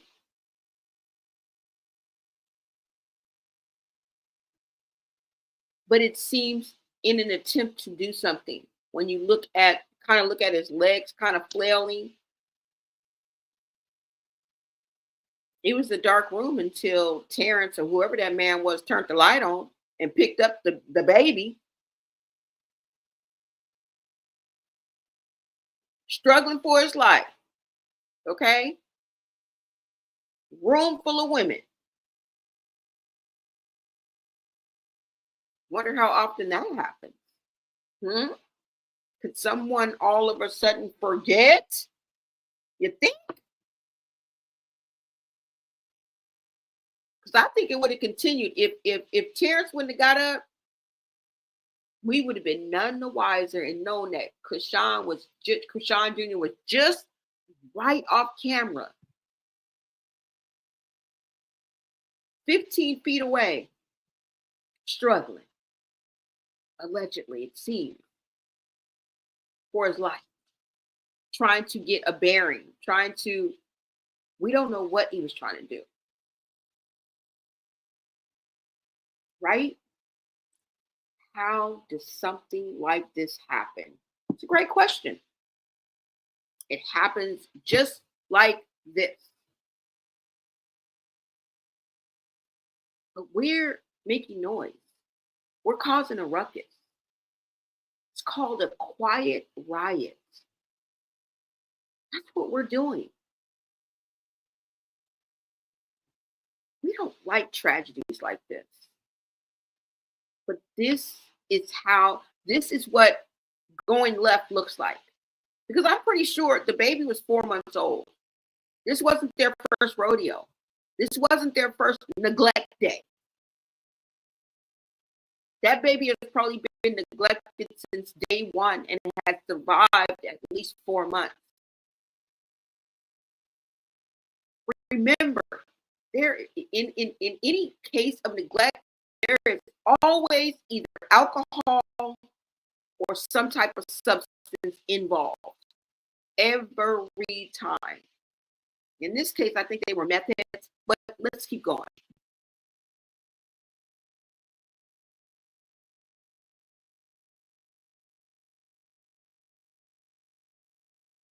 Then when you got him the bottle and changed him. I'm honestly not sure what time. When was Zach's last contact with? Yeah, I'm not sure. How exactly could that happen? This becomes all the more complicated when you dig into the lives of Harris and Keene.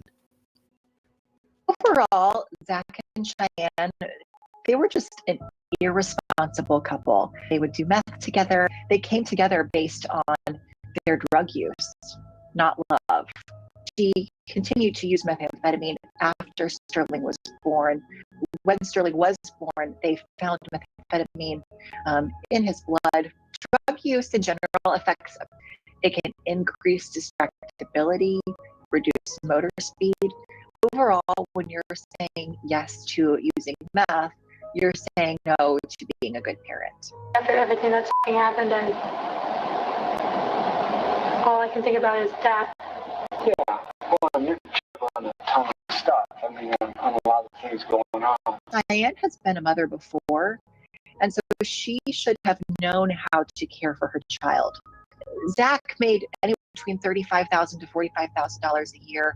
He found money to spend on methamphetamine, but did not have the money allegedly to spend on the special formula that their baby needed.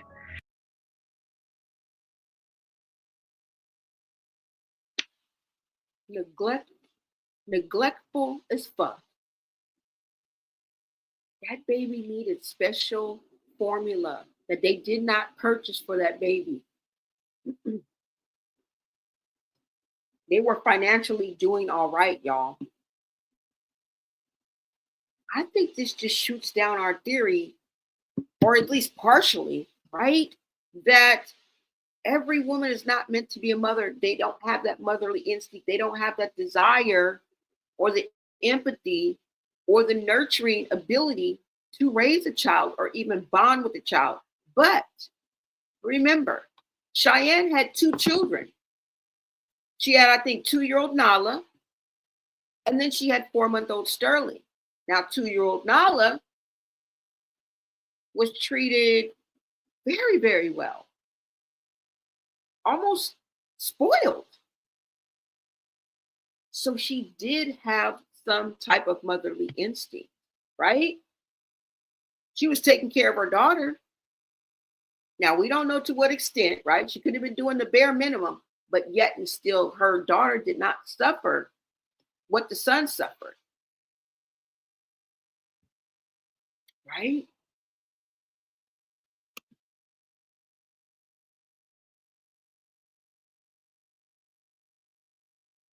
Their friends would come over, but they had no idea that they even had a baby. So overall, these were 2 people who were not proud to have a small baby. Does he help you at all with childcare? Zach? No, he doesn't have the stomach for diaper changing. His viewpoint was very much that the man goes out and goes to work and does not have anything to do with the home front. Basically, I'm bringing home the money, you take care of the child and you take care of the house. And that's why he was just not engaged when it came to parenting young Sterling. The issues in their parenting became even more apparent when we learned about Sterling's birth during a party. Spend all day trying to go to the bathroom. Cramps got worse and worse and worse. Pushing feels not the way that it normally does. I go to stand up and there's a bullet and I'm like, oh my God. If you have a 700 plus credit score, you qualify for Chase's new program where you can access up to 150. There's a head. So I sit back down on the toilet, scream for Zach.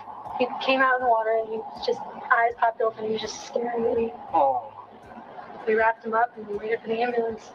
Her mother literally didn't realize she was in labor and she was at a party. and literally gave birth in the bathtub of the people's house. Should you have been at the party? Let's kind of start with that. And then, secondly, obviously that lack of awareness about your body and the fact that you're, going into labor, that's already setting the child up for a very problematic life.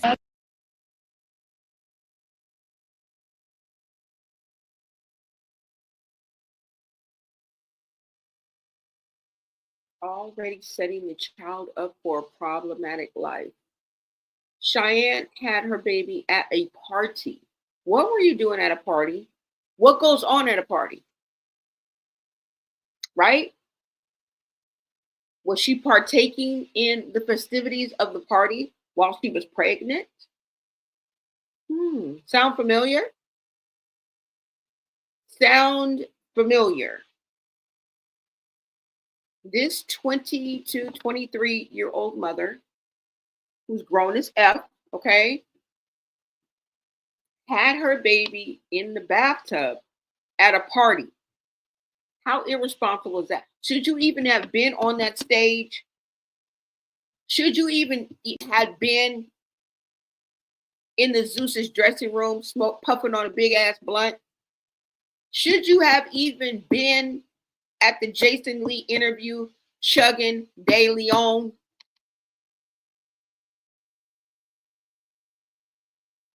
But Cheyenne was at a party, and people asked, I wonder how this happened.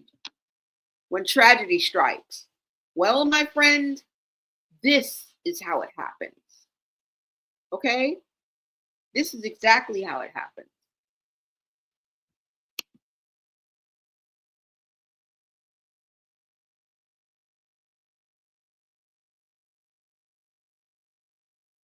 The ambulance. The mother literally didn't realize she was in labor and she was at a party and literally gave birth in the bathtub of the people's house.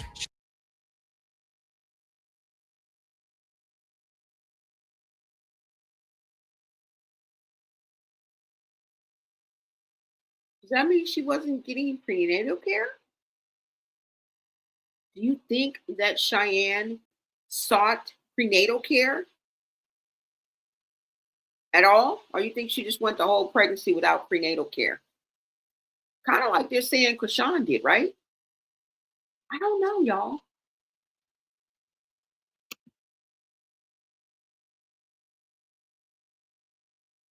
Should you have been at the party? Let's kind of start with that. And then, secondly, obviously that lack of awareness about your body and the fact that you're, going into labor, that's already setting the child up for a very problematic life. I can't help but feel that I could have been differently, or that I should have checked on him more. Is it unusual to go that long without checking? He always lets me know when he needs something, so I didn't think anything of it. Sure. When we return, we'll get an answer as to what actually happened to Sterling. I didn't really even challenge Cheyenne in the interview. I didn't know the condition of Sterling at the time. We had no idea. It was far worse than that.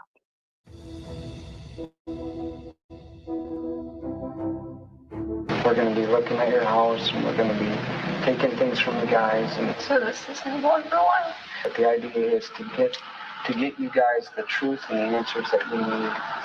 In 2017, Zachary Keene and his girlfriend Cheyenne Harris tell police they were shocked to find their 4-month-old son Sterling dead in his swing. Harris would explain to investigator Chris Calloway that she fed Sterling. How many feedings would Sterling have a day? But normally it would be 3 or 4 of the 8-ounce things. Okay. And Sterling's room seemed to be fine. How warm was the room? It was comfortable, but it didn't seem too hot to me. Yet it soon becomes clear that things aren't adding up and that the couple, who struggled with substance abuse, hadn't checked on Sterling for quite some time. I didn't have any preconceived notion about what had happened. And as she started talking, I was just left with that gap in time. I mean, so we're looking at 19 hours with no care of a newborn.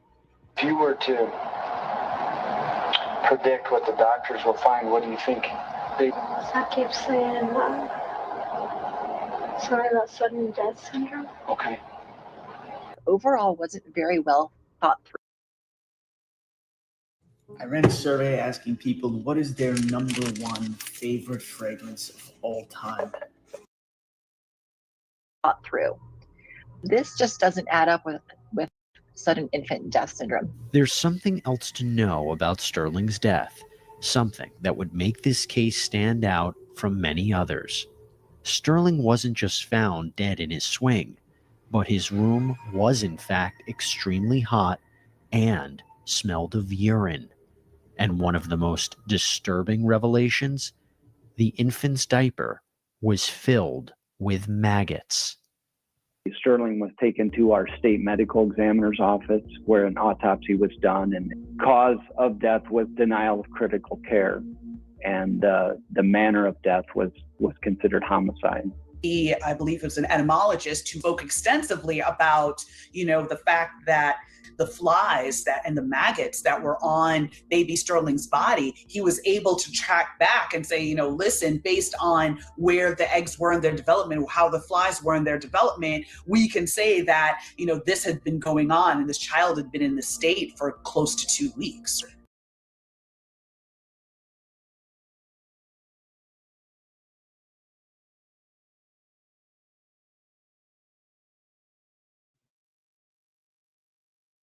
Baby Sterling was in that condition for close to 2 weeks.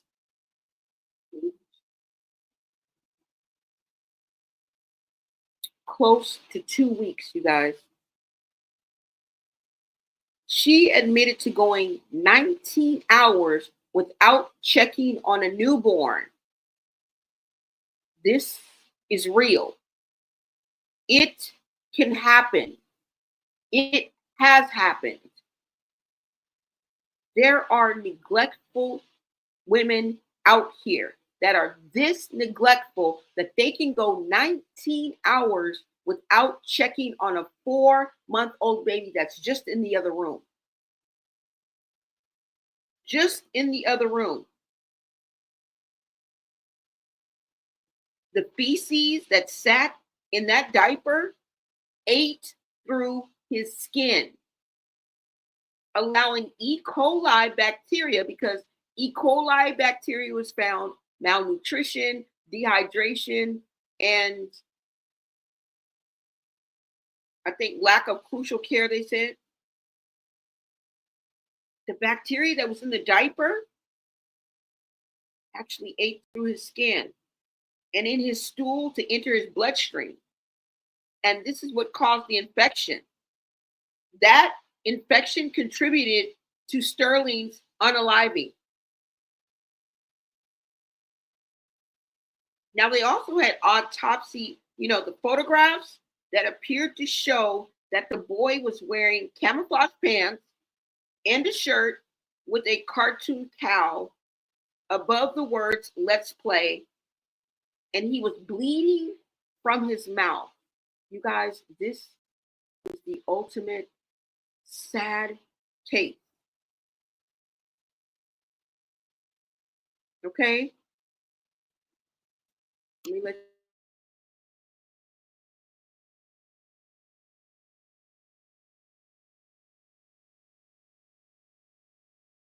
How did the child stay in a swing for 2 weeks without diaper being changed, anyone checking on him? That's just beyond the pale. According to the autopsy, Sterling died from a combination of malnutrition, dehydration, and an E. coli infection. Ultimately, both Keene and Harris were arrested and charged with first-degree murder and child endangerment.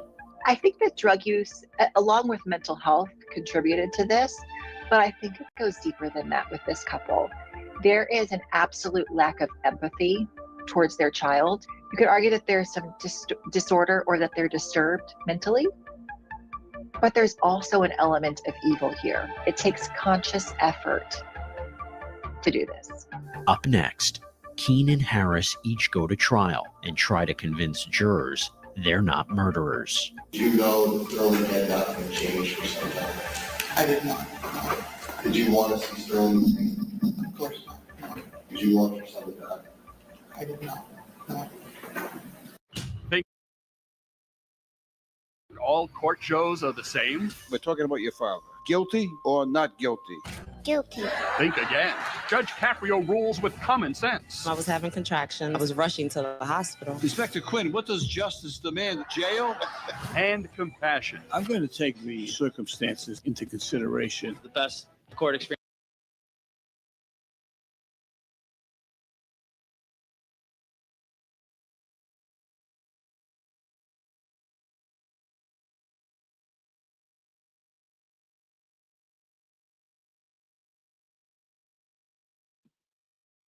Y'all, it won't let me skip the commercials, okay? So we just gonna have to be silent through the commercials, you guys. But you know, they found the boy's body in a bedroom separate from where the mom was, right? A deputy saw scuttleflies as he moved the blanket off of Sterling's body, y'all. Okay, let's get back.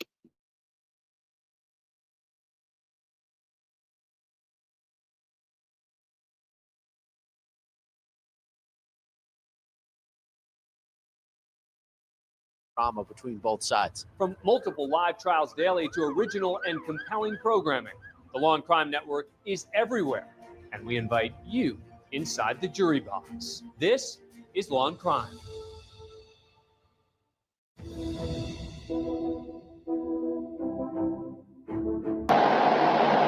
How has Sterling's appetite been the last day, couple days? Their feedings. Okay. In Iowa, parents Zachary Keene and Cheyenne Harris are facing murder and child endangerment charges in connection with the death of their 4-month-old son, Sterling. Forensic evidence, including the presence of maggots in the infant's diaper, suggests Sterling hadn't been fed nor changed in 2 weeks and was left to die in his swing. The couple were tried separately. First up was Keene. Little Sterling couldn't feed himself. He couldn't change his diaper. He was vulnerable as only an infant can be. The evidence in this case will show by his actions, he directly caused Sterling's death. He told the dispatcher that his son had died of SIDS, or sudden infant death syndrome. That's not what happened in this case. This was not an accident. That was a cover story concocted by this defendant to cover the awful truth. And he's going to talk about the evidence. Why this is a tragedy, not a crime. And we're going to ask you to return a verdict to not guilty. In a case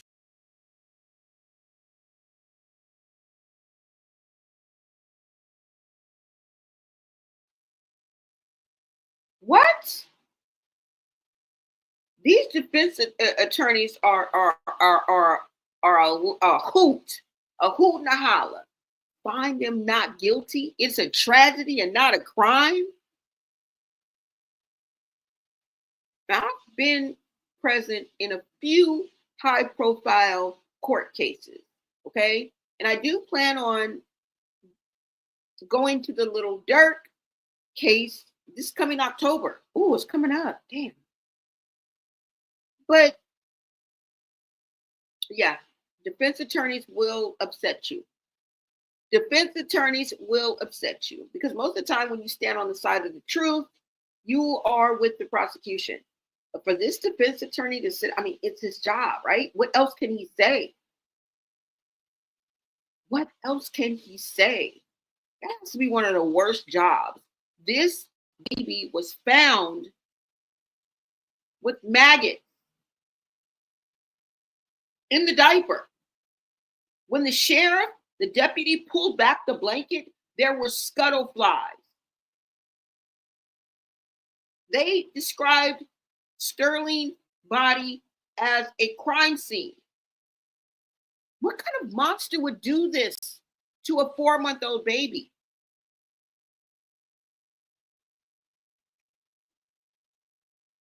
Now, Harris, of course, if you guys don't know, who reported last using meth weeks before his death.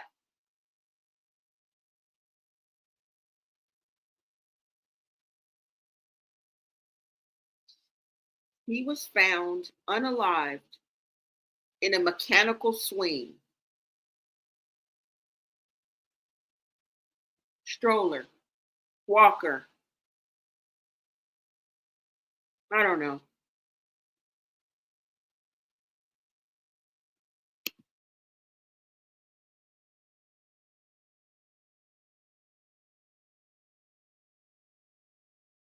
With such horrid details, many wondered, how could the defense explain this away?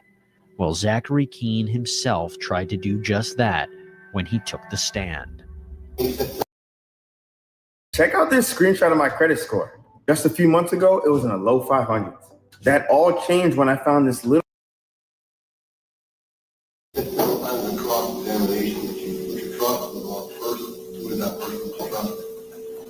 Cheyenne Harris, the mother.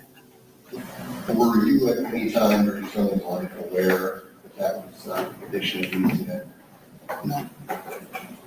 You knew that he was not being fed, what would you have done? I would have fed him, for sure. I had trusted her judgment. I mean, look at my daughter. She's very healthy, and so I trusted her.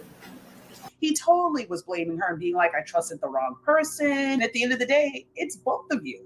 Because you're both the parents and you both live in this tiny house. Him trying to blame her and her trying to blame him just made the jury more enraged. State of Iowa versus Zachary Keene, verdict form, count 1, we the jury find the defendant guilty of murder in the first degree.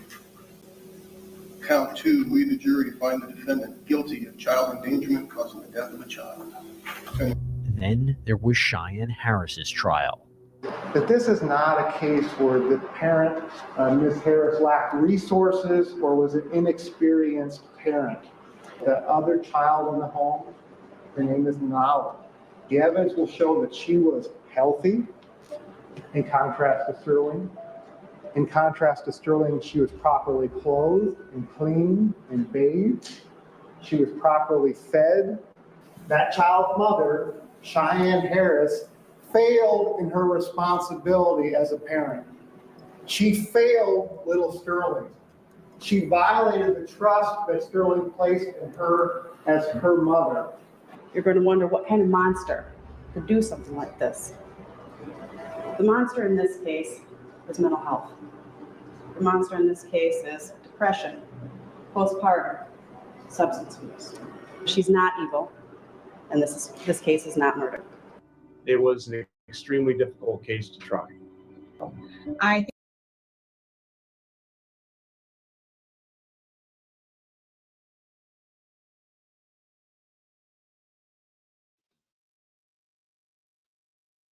She said postpartum, depression, and substance abuse.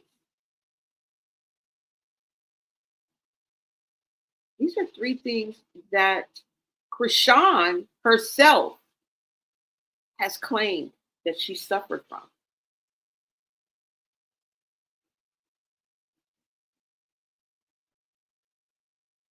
A lot of women go through similar circumstances, but it doesn't result in you leaving your child for 19 hours, forgetting to feed and tend to and take care of your 4-month-old child.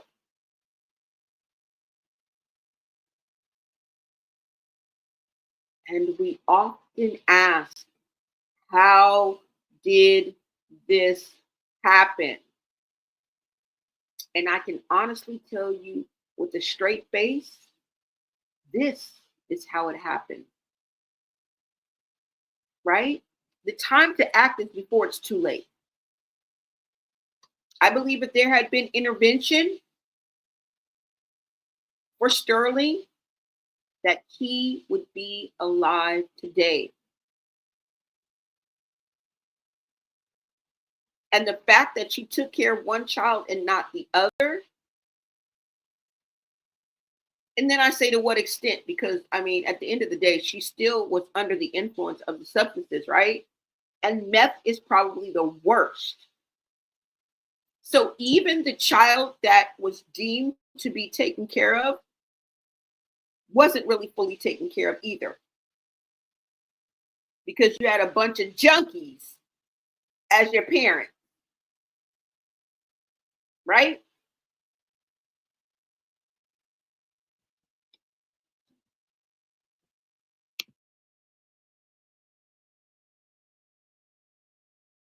I think it was a situation where Cheyenne was suffering from postpartum depression, as well as substance abuse, and then adding in a father who wasn't claiming this baby. And so I think that's why the older child, Nala, was cared for, and the younger child was kind of just left to the side, and it just spiraled down from there. Certainly had evidence of the use of methamphetamine, or prolonged use of methamphetamine, meth causing that disconnect. And you lose your understanding of time. It shows that she was really disconnected from reality. They didn't have anything to show that she had actual hate for this child or any reason to suspect that she wanted the baby to die. We, the jury, find the defendant guilty of murder in the first degree. We, the jury, find the defendant guilty of child endangerment causing the death of a child. Hey, my name is Jerry Norton, and in the next 30 seconds, I'm going to show you how to make $5,000 to $20,000 flipping houses using this kind. We were hamstrung by Iowa's felony murder rule as it relates to a certain form of child endangerment. If it's proven that they don't have to prove premeditation. And what that did is it gutted our ability to argue anything along the lines of specific intent. They don't like the felony murder rule. Murder should be reserved for the worst of the worst.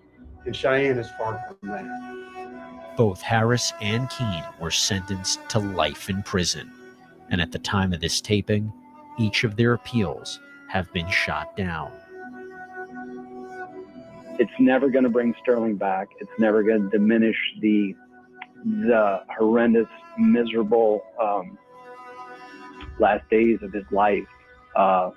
But you can hold Zach and Cheyenne accountable, and in a small case, prevent this from ever happening again. It's tough to work these types of cases, but it is important that the truth comes out.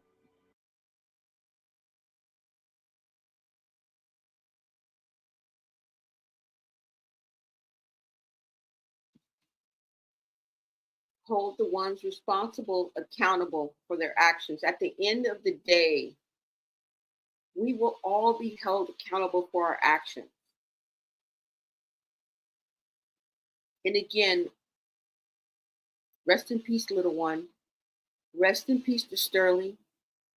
And blessing and positive vibes go out to the family and friends and anyone who was affected by this baby's passing. Okay?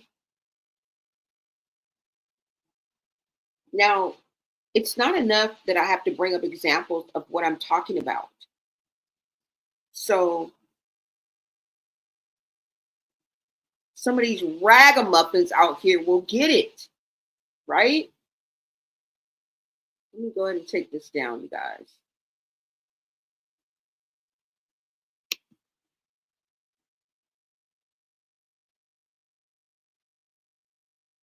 Put the tragic childhood and the stories that these bunch of junkies have shared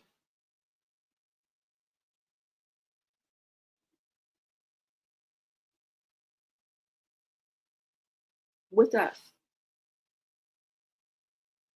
only leaving us down the same path, because this is not their first rodeo, right? Because damn near all of the sisters have accused each other or have been accused of doing something heinous to children, to their own children. And I'm noticing that pattern, y'all, with Chassity, Chrisean. I just showed you. I just put it out there. I don't know how many times I got to play the Chassity clip. Every time I go live, I play the Chrisean clip. Every time I go live. And I'm being facetious. But the past couple of times, I have played them a good 2-3 times. And I play that clip of them talking about each other and exposing each other. Right? They say the worst things on Mad Day about each other, to each other. You can believe it. Some of these fueled rants are alcohol fueled, right? But they're filled with hints of the truth, you guys. You know that liquid courage will make you tell the truth, right? It'll make you tell the truth every time.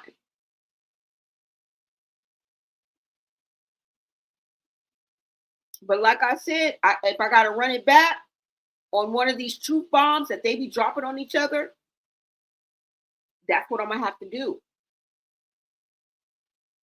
But like I told you guys, we have to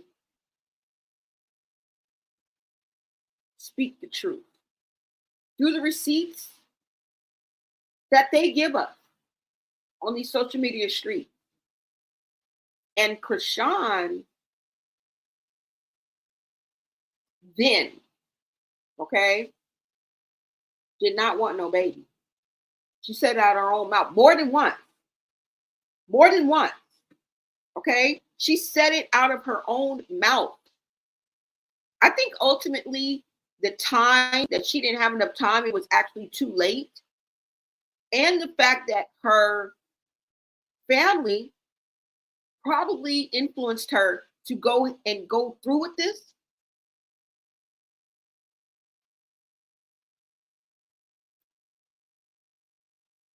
And I think that had an impact. And I think she kind of regrets that she listened to her family and that she waited so long. So there's that regret I talk about, y'all. Remember? There's that regret I talk about. But you don't got to believe me. You don't got to believe me when she says she didn't want this baby. But now you're acting like it to me. Okay? I'm just going to put it out there. And it's the harsh truth. Now, I'm not saying she doesn't love her child in any way, shape, or I'm not saying that. Because I've never even been in Chrisean's presence. But what I'm seeing leads me to think that you were going to use this baby as a pawn.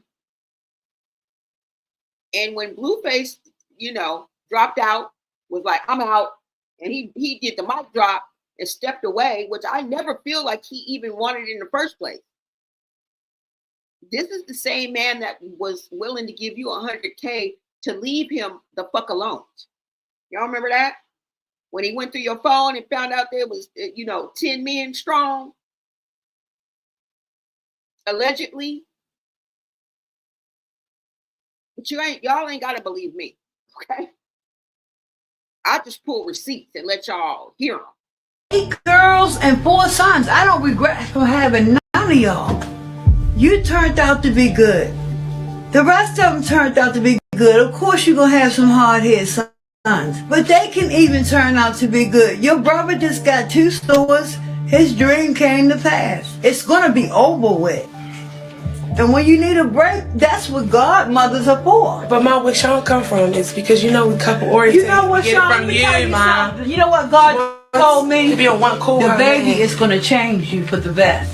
That's cool, but if the nigga don't want to have a baby, why the fuck am I having him? It doesn't matter. He's not God. If you making him God, the father. If you making him God, nobody making him God. I feel sorry for that because that's life. All right. God gives life. All right, man. And I got rid of lives. I know. Do you think you're going to get away with it, my child? Do you? The good and the bad. The child don't have to be in your life. He can know y'all his mother and father. What's wrong? What are you talking about, Sean? I'm just saying, we all had this point when we all broke down and we felt like we wasn't enough. The heart is already beating. Ma, I don't want to have a baby no more. I'm getting an abortion tomorrow. Why? I don't believe in that. Children are for the future. It's not for today. I get it, but I'm just saying. Well, give it to me. Hell no. I don't believe in that, Sean. I had 12. Ma.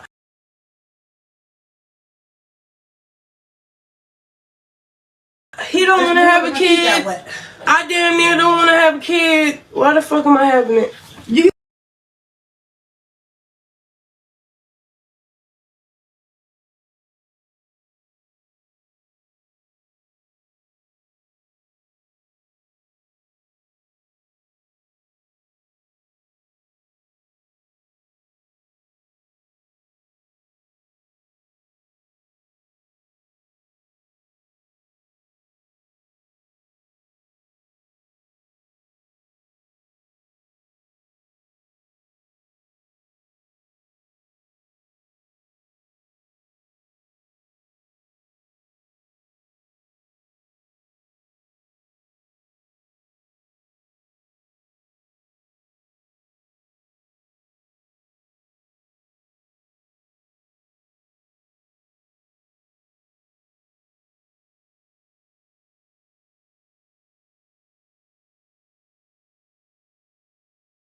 Hell no. I don't believe in that, Sean. I had 12. Ma, he don't want to have a kid.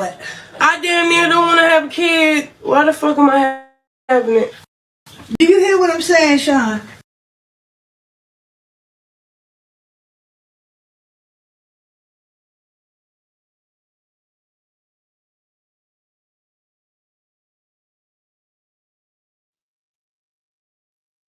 You don't want to have a kid? I damn near don't want to have a kid.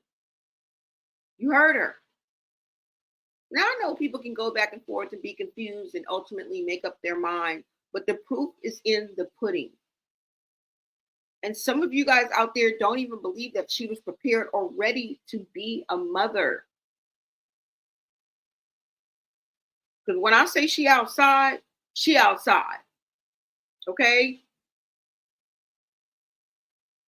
And Bino is not part of the plan.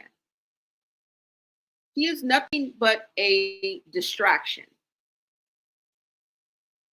And he's in it for the clout. He's in it for the bag. His baby mama has already come out and exposed him. Now we have to go by intent. You know, she may be a little jelly. She may be a little messy. We don't know if he's GAY. We don't know if this is clout or not. But ultimately, this is what we're looking at.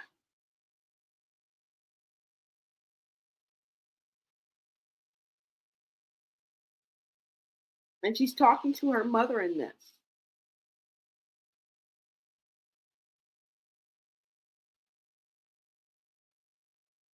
Now, remember, not just last year, right?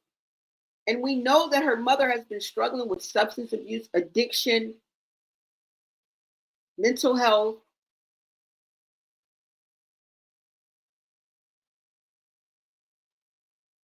For a while, for some decades, right? I mean, according to Chrisean, out her own mouth, when did the abuse start? She said from birth. Okay? Just like a company, it starts at the top. Now, remember, China said it started with the grandparents, but I'm not going to take you that far back, okay? The fact that it hurts Chrisean so much, and one of the major things that she remembers that ruined her childhood is that her mom was always asleep.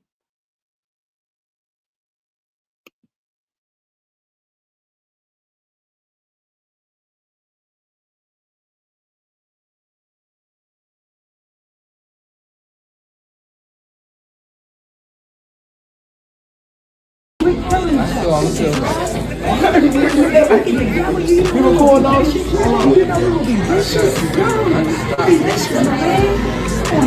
know what y'all gotta do every morning? And then they used to it, but I planted the seed. Sean was the only child that said hallelujah. I was in the back of church, she was encouraging. I said, what you say? She said, hallelujah. That's when I was tripping. But I knew when she went down the alley, she grabbed my feet. This shit is. Sean? Get him, Sean? Get him, Sean?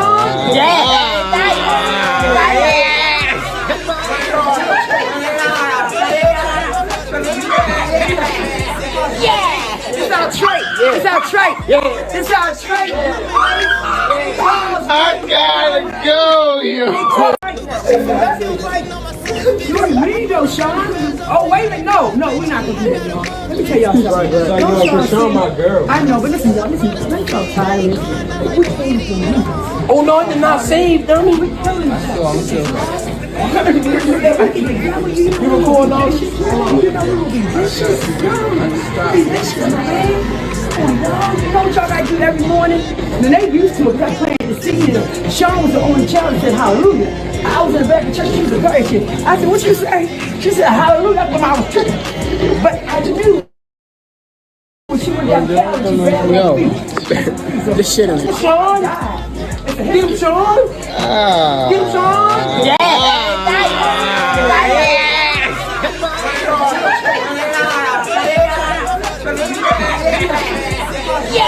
It's our trait. It's our trait. It's our trait.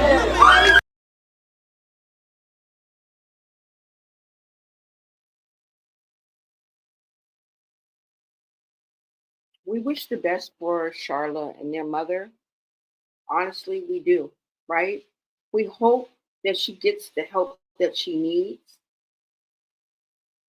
We can never say too little too late, right?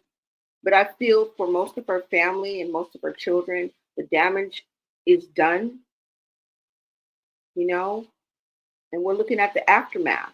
And a lot can happen in the aftermath, you know. Some people can get through the aftermath, pick up the pieces, better their lives, better the lives of the people around them. But then there are people who just will never get it. Either they don't want to change or don't have the capacity to change because too much damage has been done. Too much time has passed. Who are we? We don't know if it's too late or not.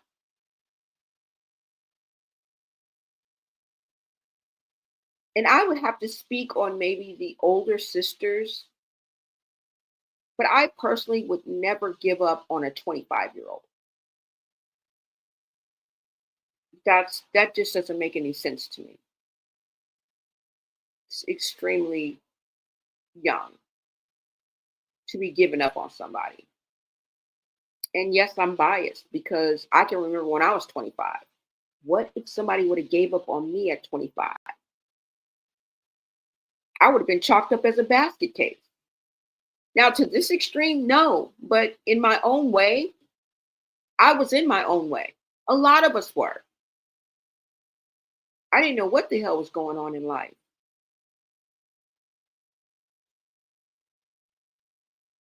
And I was very, very worldly. Although I would always claim I'm in this world, I'm not of this world. You wouldn't know it. You wouldn't know it. So yeah, I get it. But that's I wouldn't give up on a 25-year-old. I would not. It's extremely too young to give up on somebody, to say this is how you're going to be and this is the way that it's going to be. Because for me to say that, honestly, with like just definition, like just definitively, would be wrong, right? Because if God is capable of the ultimate, if God is capable of all, what am I saying about God and God's people? Right? But we always have to remember, you guys, only the strong survive. Okay? Ignorance of the law is no excuse.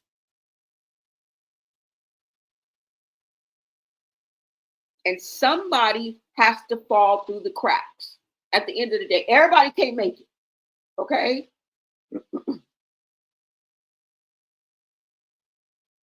Circle got smaller. Everybody can't go. But if you're cut from the cloth that couldn't stretch, you got a chance. That's all I'm going to say. Now, you guys let me know what you guys think in the chat. But like I said, only the strong are going to survive. And a lot of people out here, I'm not going to say who, what, when, or where, are playing with God.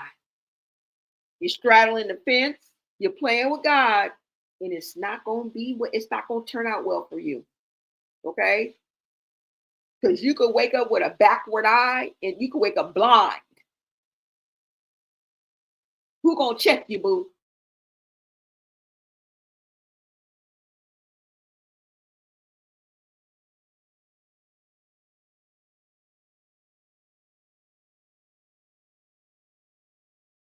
That will throw a wrench in your party scene real quick. So remember that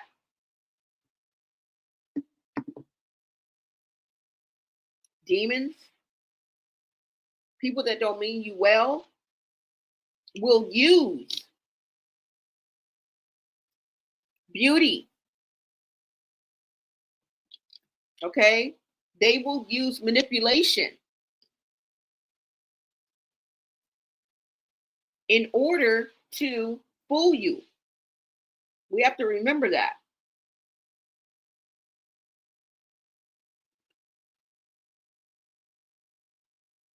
I'm just saying, y'all.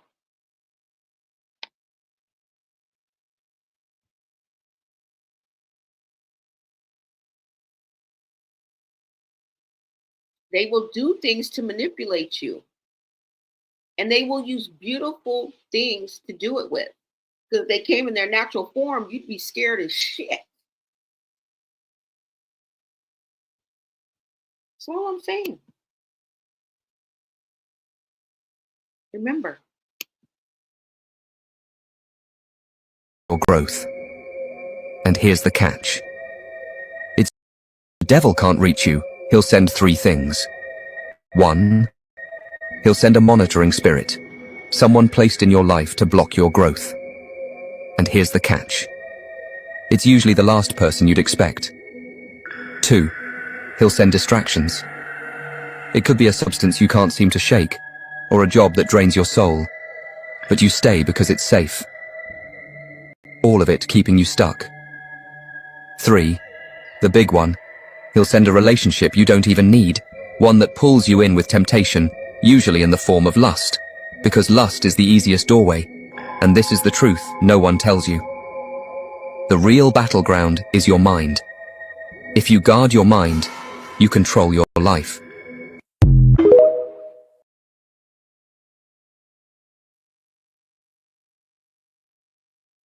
All right, y'all, I'm going to go ahead and get out of here. Thank you guys so much. I just wanted to leave you with a little bit of wisdom. I mean, according to me, right? Y'all might have saw that as irrelevant. I don't know. But remember that they use fame, emotion, and elegance. This is what they use to manipulate you. The beast always uses beauty, you guys. Anything that disarms the masses.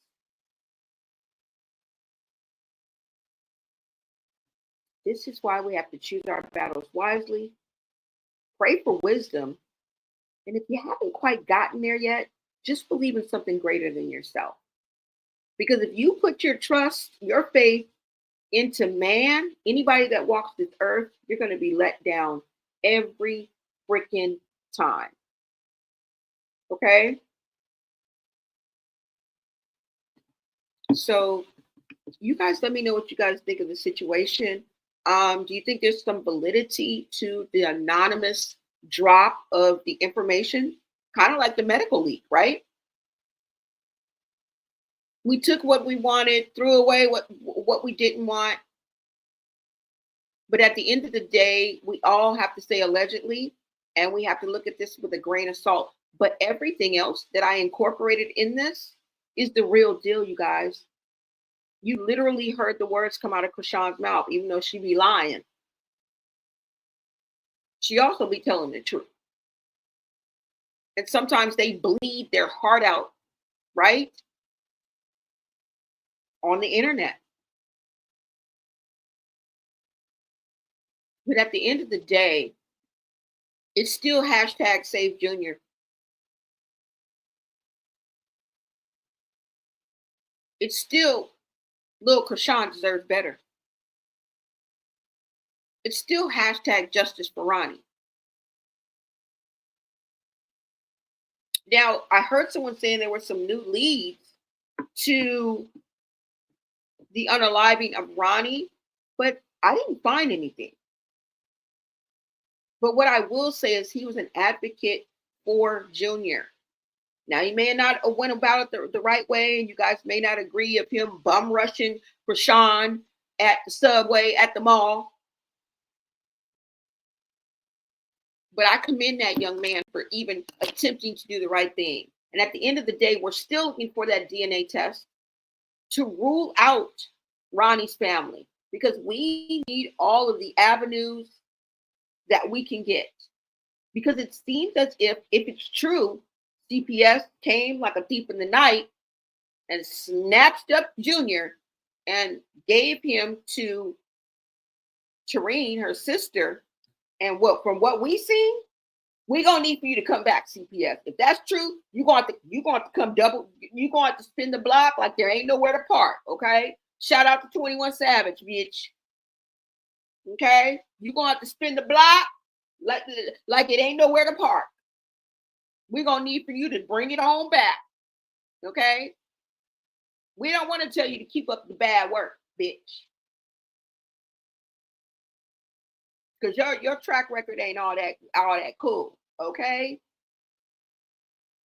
I'm just saying. But shout out to Ronnie. I know y'all like, why is he in the? Because he cared. He was one of the few that stood up. And I think that's why he lost his life. Rest in peace to Ronnie.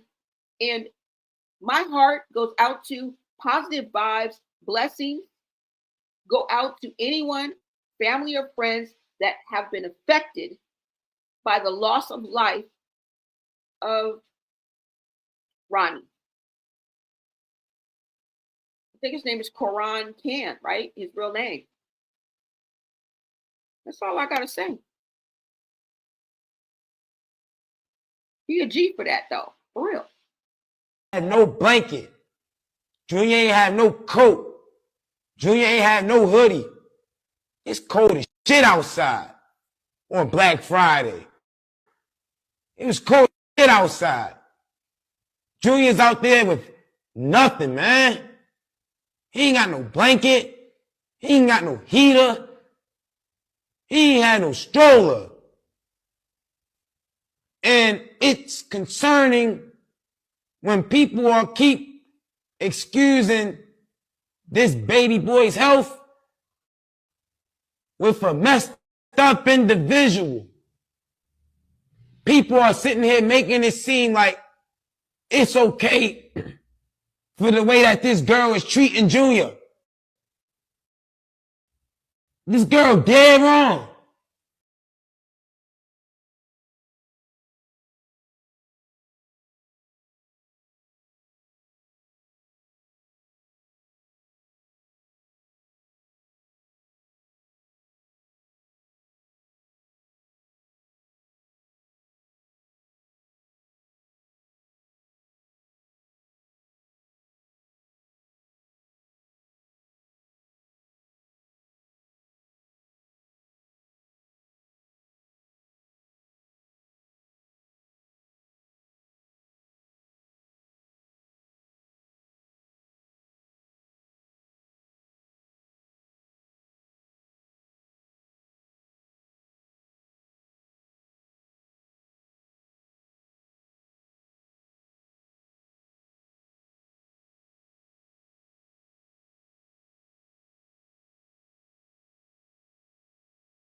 Hold on, y'all.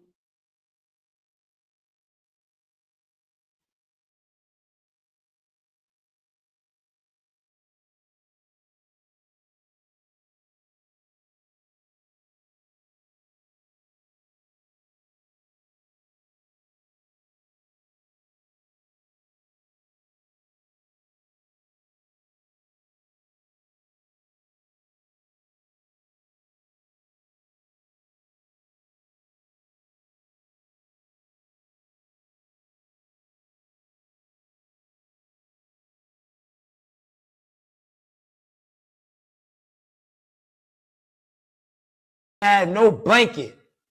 Junior ain't had no coat. Junior ain't had no hoodie. It's cold as shit outside on Black Friday. It was cold as shit outside. Junior's out there with nothing, man. He ain't got no blanket. He ain't got no heater. He ain't had no stroller. And it's concerning when people are keep excusing this baby boy's health with a messed up individual. People are sitting here making it seem like it's okay for the way that this girl is treating Junior. This girl dead wrong.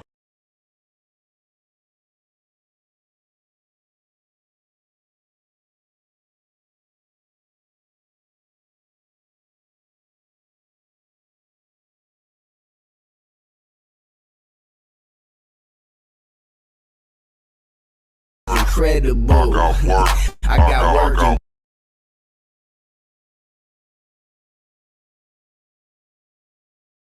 Wordplay, all week grind. I do it from Friday to Thursday. Hit green higher than when I be sipping the merch straight. Cause green fatty and Jawsy be getting the work late. Yeah, yeah.